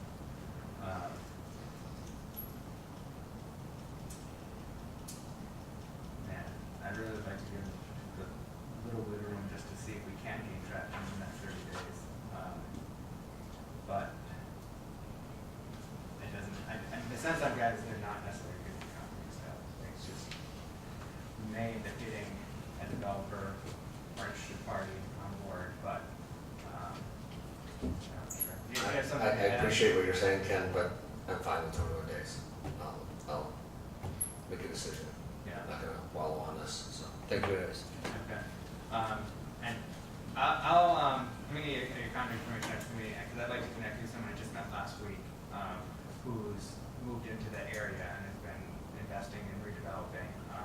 And I have no idea. I just met him at a social function last Thursday, or last Tuesday, and he might be interested in working with you. But I'd just like to make this connection so that, maybe there's a way to salvage this. Okay. Roll call, please. Commissioner Warren? Yes. Commissioner German? Yes. Commissioner Spacivia? Yes. Commissioner Turnquist? Yes. Commissioner Johnson? Yes. Mayor Gallagher? Yes. Vice Mayor Hood? Yes. Motion passes. And good luck on the rest of your investments. Thank you. Thank you. Item B, please. Rezoning request for 235, 239, 240, 250, and 254 Monroe Avenue from R3 High Density Single Family Residential to Form-Based Code Urban Residential Planning and Economic Development. Summary request. Staff initiated request to rezone the properties to allow for more housing options. These properties will be the location of the next phase of Midtown Square Hills. The urban residential zoning designation allows for row houses, which would fit in nicely between the business district and the detached homes in the neighborhood. Staff recommendation, staff recommends approval of the rezoning. Committee recommendation, the initial request included the rezoning of several other parcels as well. A motion to rezone the properties at 235 to 254 Monroe Avenue to form-based code urban residential was approved 8-1 with one member absent. Could I get a motion? Commissioner Spacivia? I move we approve the rezoning request for 235, 239, 240, 250, 254, R3 to form-based code urban residential. Support. It's been moved by Commissioner Spacivia, seconded by Commissioner Johnson. I'll get it out soon, later. To rezone properties 235 through 254 Monroe Avenue to form-based code urban residential. Discussion? Commissioner German? Mr. Francis, could you just give us a brief description on what R3 is, high definition, single-family resident home under that form-based code? Just give us some insight. Sure, so now it's zoned R3, which just allows for single-family homes. So it'd be the detached, one-family unit you're used to seeing in a lot of the neighborhoods. And that's fairly dense for a single-family. It has to only have 30 foot of road frontage. But what the urban residential does, it allows for higher density in different building types. So could allow for row houses, which we put out an RFP for the Midtown Square Phase 2, and all the strong candidates we're looking at are for row houses, so it's pretty apparent that that's what would go there. But the urban residential also allows for duplexes all the way up to 6-unit detached homes. And we also have interest from Community and Compass on doing a 4-plex at 380 Houston and some townhomes at the St. Joe's lots, right next to St. Joe's Parks across from Midtown Square. So we try to get those all rezoned at the same time instead of coming back and forth numerous times on that.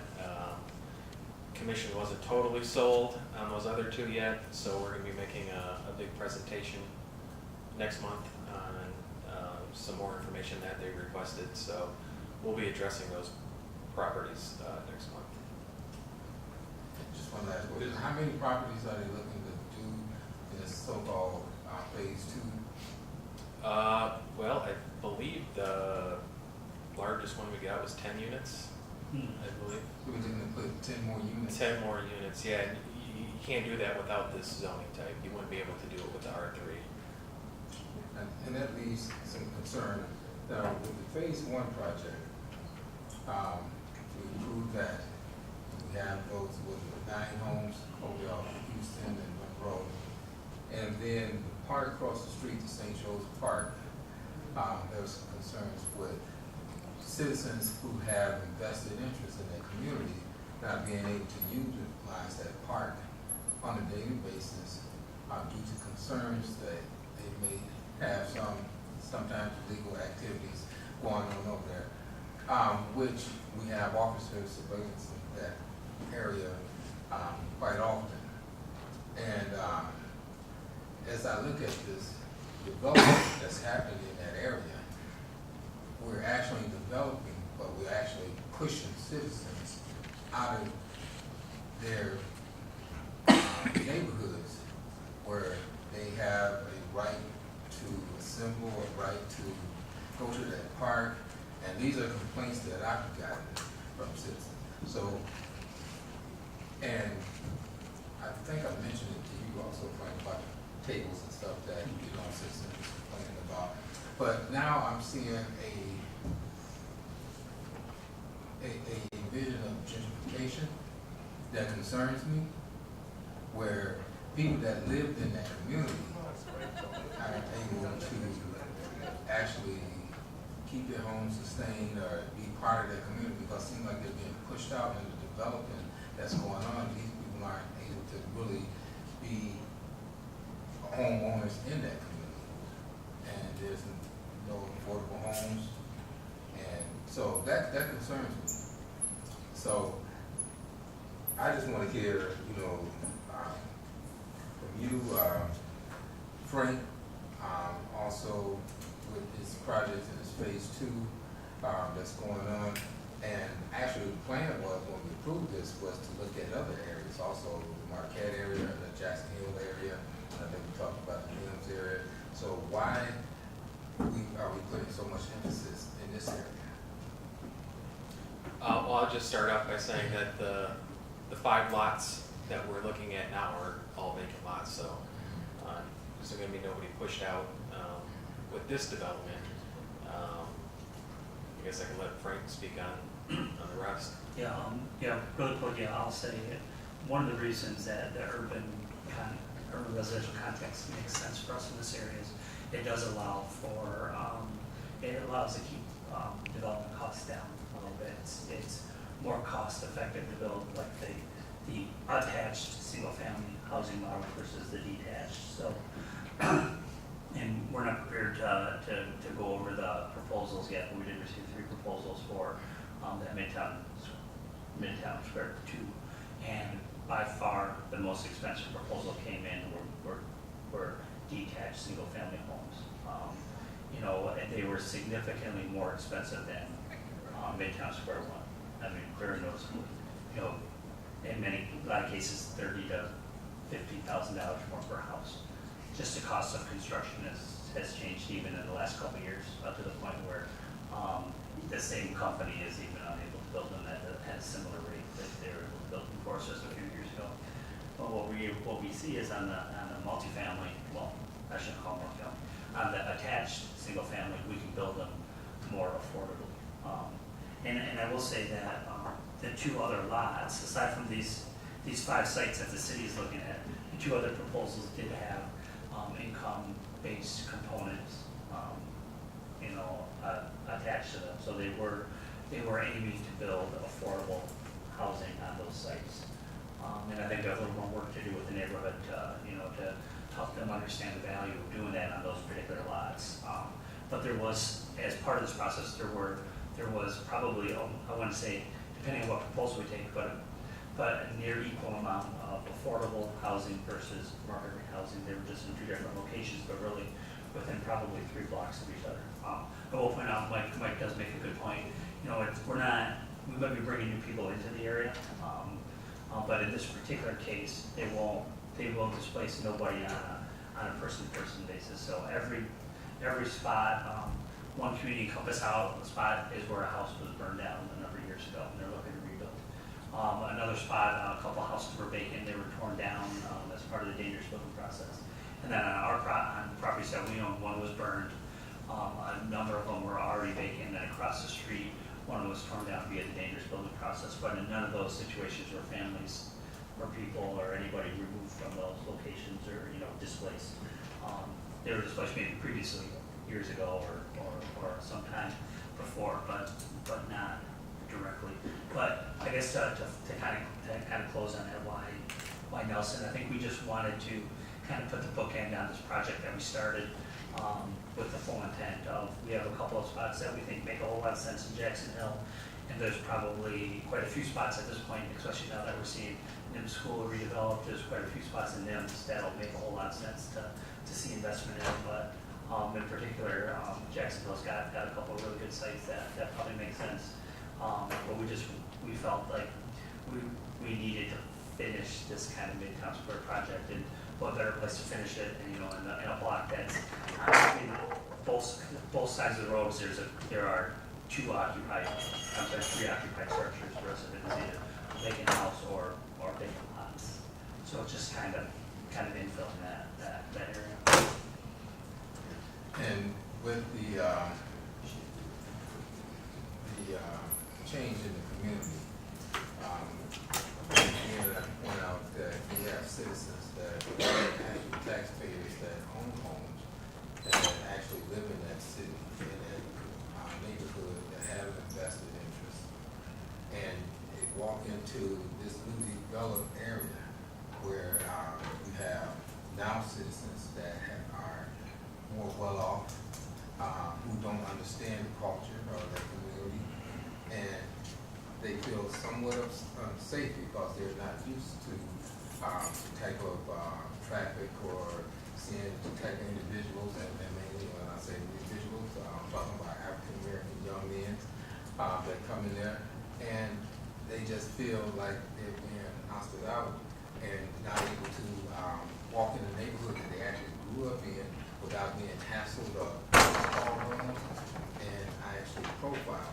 And that's a concern to me, and it's unacceptable. And I just feel that they should have every right to be able to go in that neighborhood and in that community and have access to stores, and so that's my concern. And so I see it as a point of gentrifying, an area and pushing out. I mean, because that's exactly the experience, and you almost have to experience to understand it, because these are situations and issues that's happening, so that's a concern. I would disagree with using the term gentrification simply because in its purest form, gentrification indicates that existing structures where people are currently physically living are being rehabbed at a level of making them wholly unaffordable for people currently living there to remain. We're putting houses on vacant land. We're putting houses on vacant land, and haven't seen the type of illegal behavior going on in Central Park. Drug dealing is, because you got people that are engaged and alive in that neighborhood, a lot of the illegal behavior has, if not totally ceased, certainly has gone down. We've heard at the planning commission, individuals that have lived there long term, as a matter of fact, living in homes that they were raised in, and wholly supportive with the investment in the neighborhood, because it is making things more desirable and safe, and there's new neighbors, and we've got a good mix in our, phase one, as far as if you want, point out what people look like. But it's a great mix, and you have individuals that have been wholly supportive, that have been, beating the drum, for the city, for anybody, to invest and, create some value there in North Nelson. One of the strongest proponents has been Dolly Hitch, but not just her. The excitement this has engendered, because now folks in that immediate area feel like people give a damn about North Nelson, that this is a place that's worth living in, it's a place worth investing in. I really feel that the proponents far outweigh, the proponents of the people that live there far outweigh, comments by other folks that maybe perhaps don't have property interest or, live there. But anything that we do isn't meant to push anybody out. It's to create and sustain a value where people are currently living. And again, we're not taking, over reasonably or underpriced homes and, recreating big mansions on there and, shoving everybody out. That hasn't occurred. And that's not part of our program.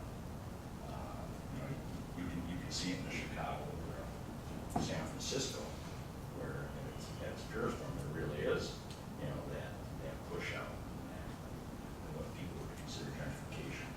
But any of the development that we've seen in Muskegon, there's new housing.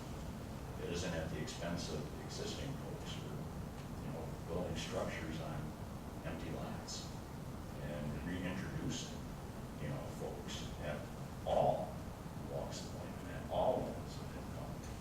And, we've started rehabbing some homes that we've saved from the wrecking ball that are marketed at more, affordable rates than folks. So I see more of a benefit to this due to the fact that, we're increasing, if not the monetary value, the psychological value for the neighborhood. But that's my opinion. And I hear what you're saying, Mayor.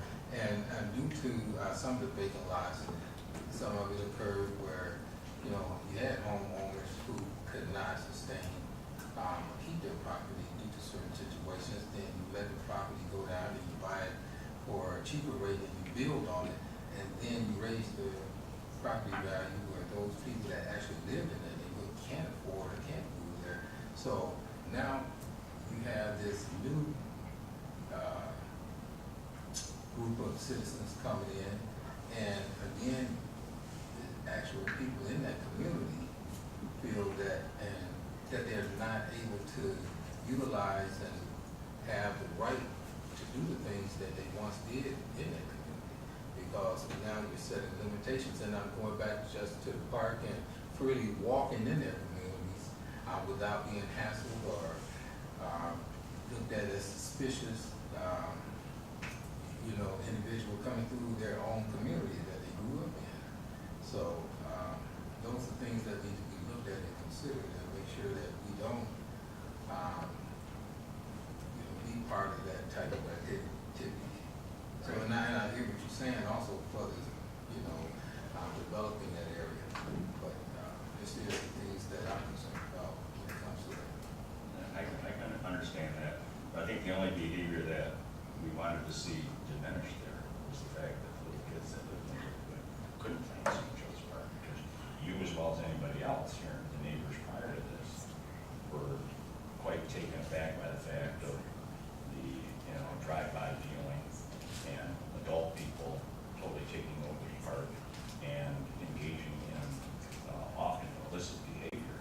Nobody wants to keep anybody out as individuals. We certainly don't want to go back to the bad old days of that park could not be used, and we had more people in these chambers, pushing on us to do something about that so they could take their neighborhood back. Now we give them an opportunity because we have real life human beings taking an interest, investing themselves, not just cash, but that human capital into caring, maintaining, the neighborhood and taking care of each other. Sitting on the porches that night, kids playing in St. Joe's Park once again. That's the intent that it was built for those little ones. So we don't want to fall into anything that is onerous or unfair. Right. But I think one of the biggest unfair things was all these years that the park couldn't be maintained or utilized, and finally we get some darn good investment. There's organizations that have been trying for years, including the neighborhood association. This helped them get a leg up, and I think overall, from the immediate neighbors, all we've heard is kudos. So, And that's what we want to be, definitely. And, just the fact of, I don't want to see any type of red line. no, And make sure that the fair housing practices are implemented. So, But again- and these organizations that invest in these properties, make sure that there are equal opportunities for people of color, to diversify these communities. So, if it's our project, it's our law. It has to be. Vice Mayor. Commissioner Chairman, I agree with you on the, if we want to make this affordable for everyone to live there. And I think if our plans were to continue putting up the homes like the first round, then I would tend to agree with you that they were just out of reach for some people. But by going to these, I'm going to say the wrong word, and I'm going to say duplexes, but I know they're single-family homes attached. That brings the cost down, and that was a concern when they decided to do this. I would like to see the kiddie park open back up, but the way the neighborhood was, I don't want to see that. I don't want that going back because it was just too much going on. And the kiddie park was, like the mayor said, it was used for, it's not like they ran the kids out of the park, but most parents didn't want their kids in the park when all that stuff was going on. And they were just taking over the park. I think a lot of that element is gone. It's been pushed outwards or something. And so I would like to see the kiddie park open back up so they can go over there, if it's not open already, I don't know. It is. It is. Okay. Yeah, the families are back, and the kids are back, and There's just no shelters or tables to sit at is the big difference, and umbrellas.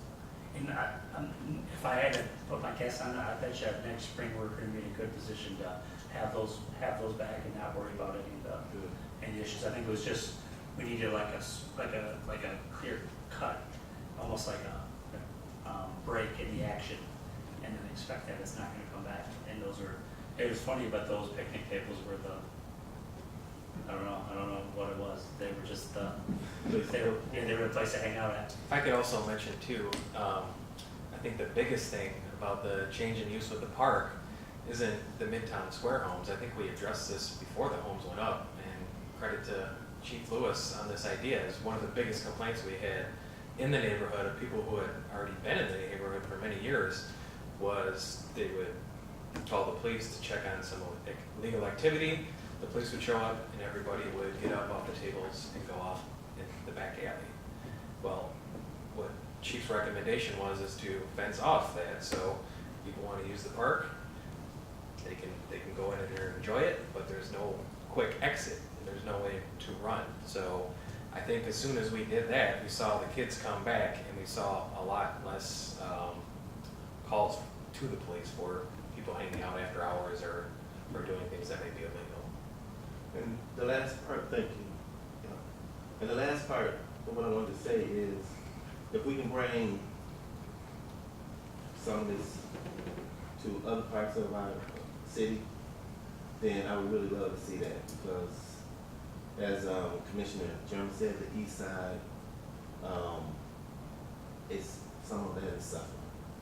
And I think what we did at Midtown turned out, I was questionable with that.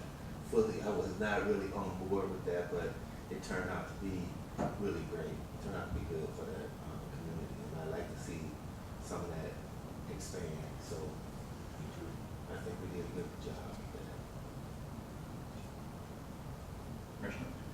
I mean, on the question of the zoning, I think we talked about this at the work session and agreed to issue the RFP. And I think we,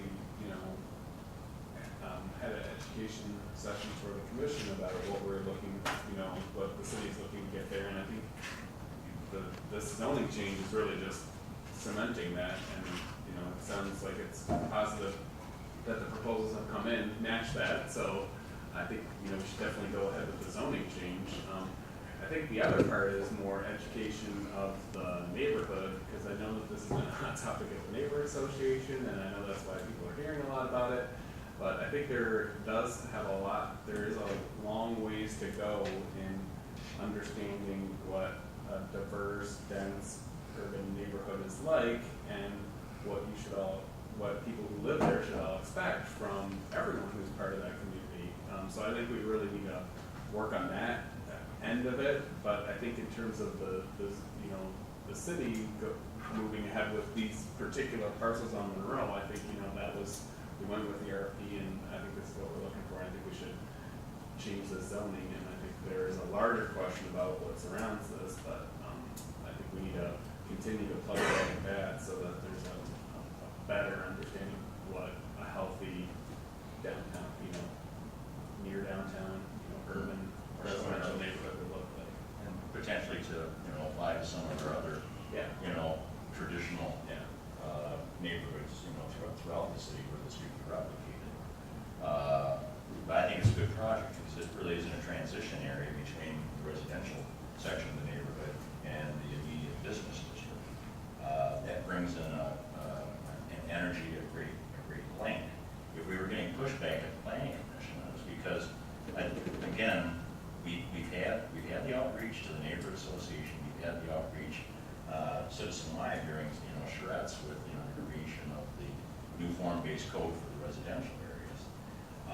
But I think we have to continue to educate and engage people because they have legitimate fears, after years of people cobbling up, older, large homes or even small ones, that were, filled with 2, 3, 4, 5, 6 not very nice rental units. And one of the biggest complaints was these can be used for those renters. Affordable, safe, quality, new built housing. For everybody.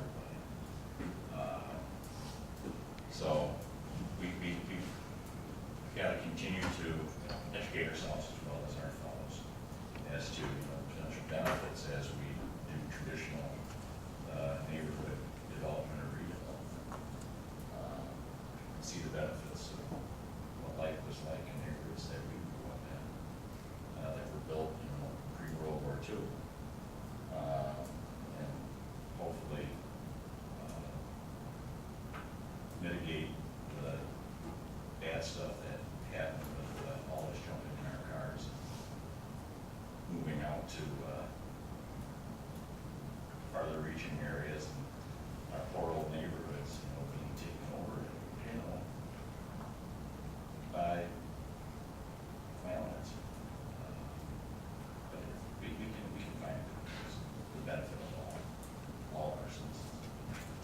Yeah, I support the zoning. I think the points that have been brought up are really important, and I think it brings attention to that this needs to be a work session topic. This needs to be a goal-setting topic at our upcoming session. I mean, it needs to be something that we talk about. It always, when we talk about these issues of equity, it often feels like it gets cut short because it's squeezed into these different meetings. I think Dan brought up a really good point about that bigger conversation of what that healthy neighborhood looks like, where we can't be dismissive if somebody says that they feel they are not safe or looked at or suspect walking around their neighborhood.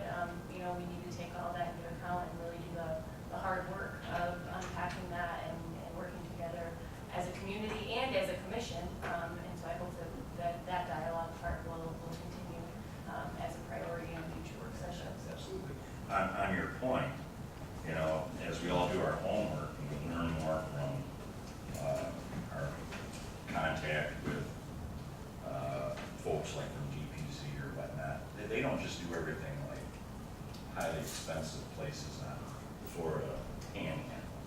And if you read their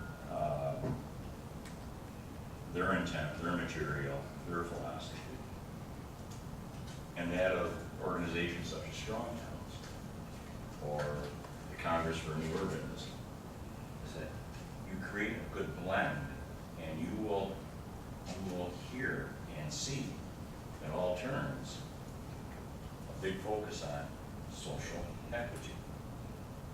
That it's not for one or the other, it's a blend where we can all meet. And that's how you create a strong neighborhood. Because, if you got a downturn and all the millionaires get wiped out, then you have empty subdivisions, throughout the country. But if you have a place if you create a place where some of us grew up in, where, the machinist dad who was supporting his family, lived in the same neighborhood, went to the same grocery store as the lawyer doctor, 2 or 3 blocks away, from Hackney Hospital. Those are the type of things we're looking at, recreating, getting rid of that super zip code and lousy zip code thing that, we're living in right now in the United States. Once again, all this together as a community, regardless of, paycheck or racial makeup, it should not be. It's about all of us together as a scheme. That's what matters. And all of us, shopping at the corner store, regardless of how much we're making, and all of us enjoying the benefits of this town and what we're all trying to build together. That's an additional 2 cents. Anything else on this, commissioners? Roll call, please. Commissioner Sherman? Yes. Commissioner Sibica? Yes. Commissioner Chekros? Yes. Commissioner Johnson? Yes. Mayor Gallman? Yes. Vice Mayor Hood? Yes. Commissioner Warren? Yes. Motion passes. We will be presenting on the missing middle homes and the urban residential homes at the next planning commission meeting, September 13th at 4 p.m. So if anybody wants to come, listen to that.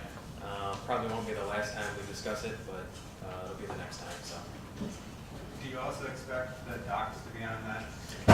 No, not in September. It will not be September. Okay. Maybe October, but we don't know. That's what we're shooting for, yeah. Commissioners, is there any other items to bring before the body this evening? Commissioner Johnson. Just wanted to follow up on our last meeting, when we talked about getting the AA settlement, and also a staff report on our implementation of that settlement, and if that's in progress, and also will this be on our September work session agenda? Yep, it'll be a work session item for us, and it's a pretty big document. It's like a binder, and we don't have it in an electronic format, so I think Luana is trying to figure out what's the best way to get that settlement to everybody. I think we're probably going to have to scan it at the end, but it'll be a big file that may or may not be emailable. I was shared by some of the people in the disability community that were at that meeting. One of them did share a link to the settlement, but I'm not, and it's on our website actually, so I'm not certain if that's the totality of the settlement So I guess I have to, I think what I saw was simply somebody's write-up summary of the site. okay, that's on the website. I haven't seen your website. Okay, I'll share the link with you. Somebody shared. Okay. Because I didn't want to go off that, I'd rather get the settlement from the city as well as the staff report on implementation. And that's what's kind of most important right now, is how is it being implemented, and what steps we need to take to improve implementation or progress on it. Okay, thank you. And then do you expect that we'll be in a position at that same work session or thereabouts to review a finalized or nearly finalized contract with our fire department? That, I would say that it's very likely.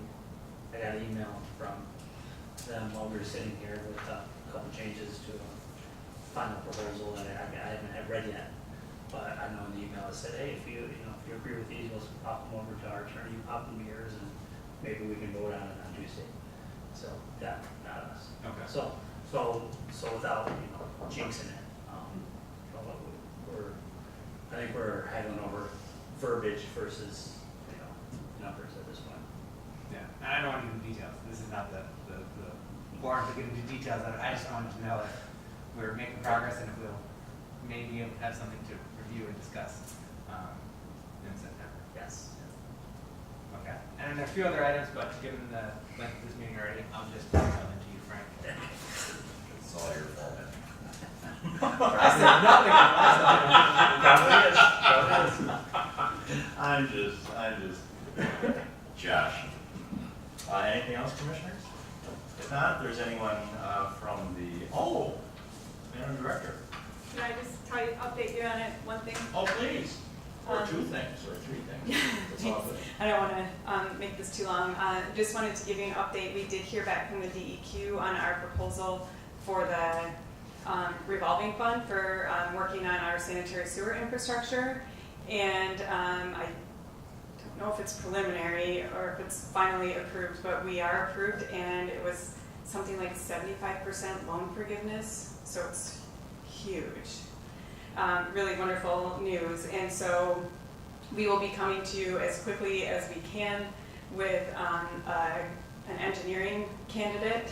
We're starting the process to write that scope and get that advertised as fast as we possibly can. And the value of the? 7 million, 7.5 million I think so. Was 75% forgiveness? forgiveness, so it's only gonna cost us about 2 million. Wow, that's awesome. I know. I'm super excited. I had not, it's not because I did anything. It's Merry just Christmas. great, yeah. Yeah, wonderful. Yes. Yeah, so good news. Wonderful. That's great news. So the construction effort in 2019 is gonna be dramatic, Fantastic. but good stuff for us. Fantastic. Thank you very That's much. all. You're welcome. Continue to draw water from the cistern and throw the other stuff out the back.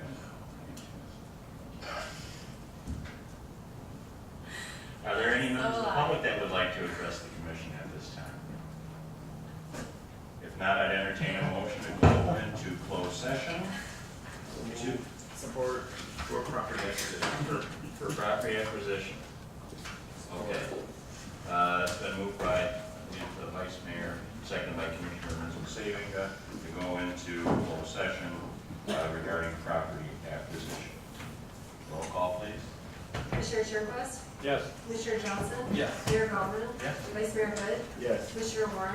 Yes. Commissioner German? Yes. Commissioner Muskegon? Yes. Motion passes. Thank you. Does anyone need 3 minutes? Yes. To use the, however, whatever words you use. The cistern. Yeah, they're very patient.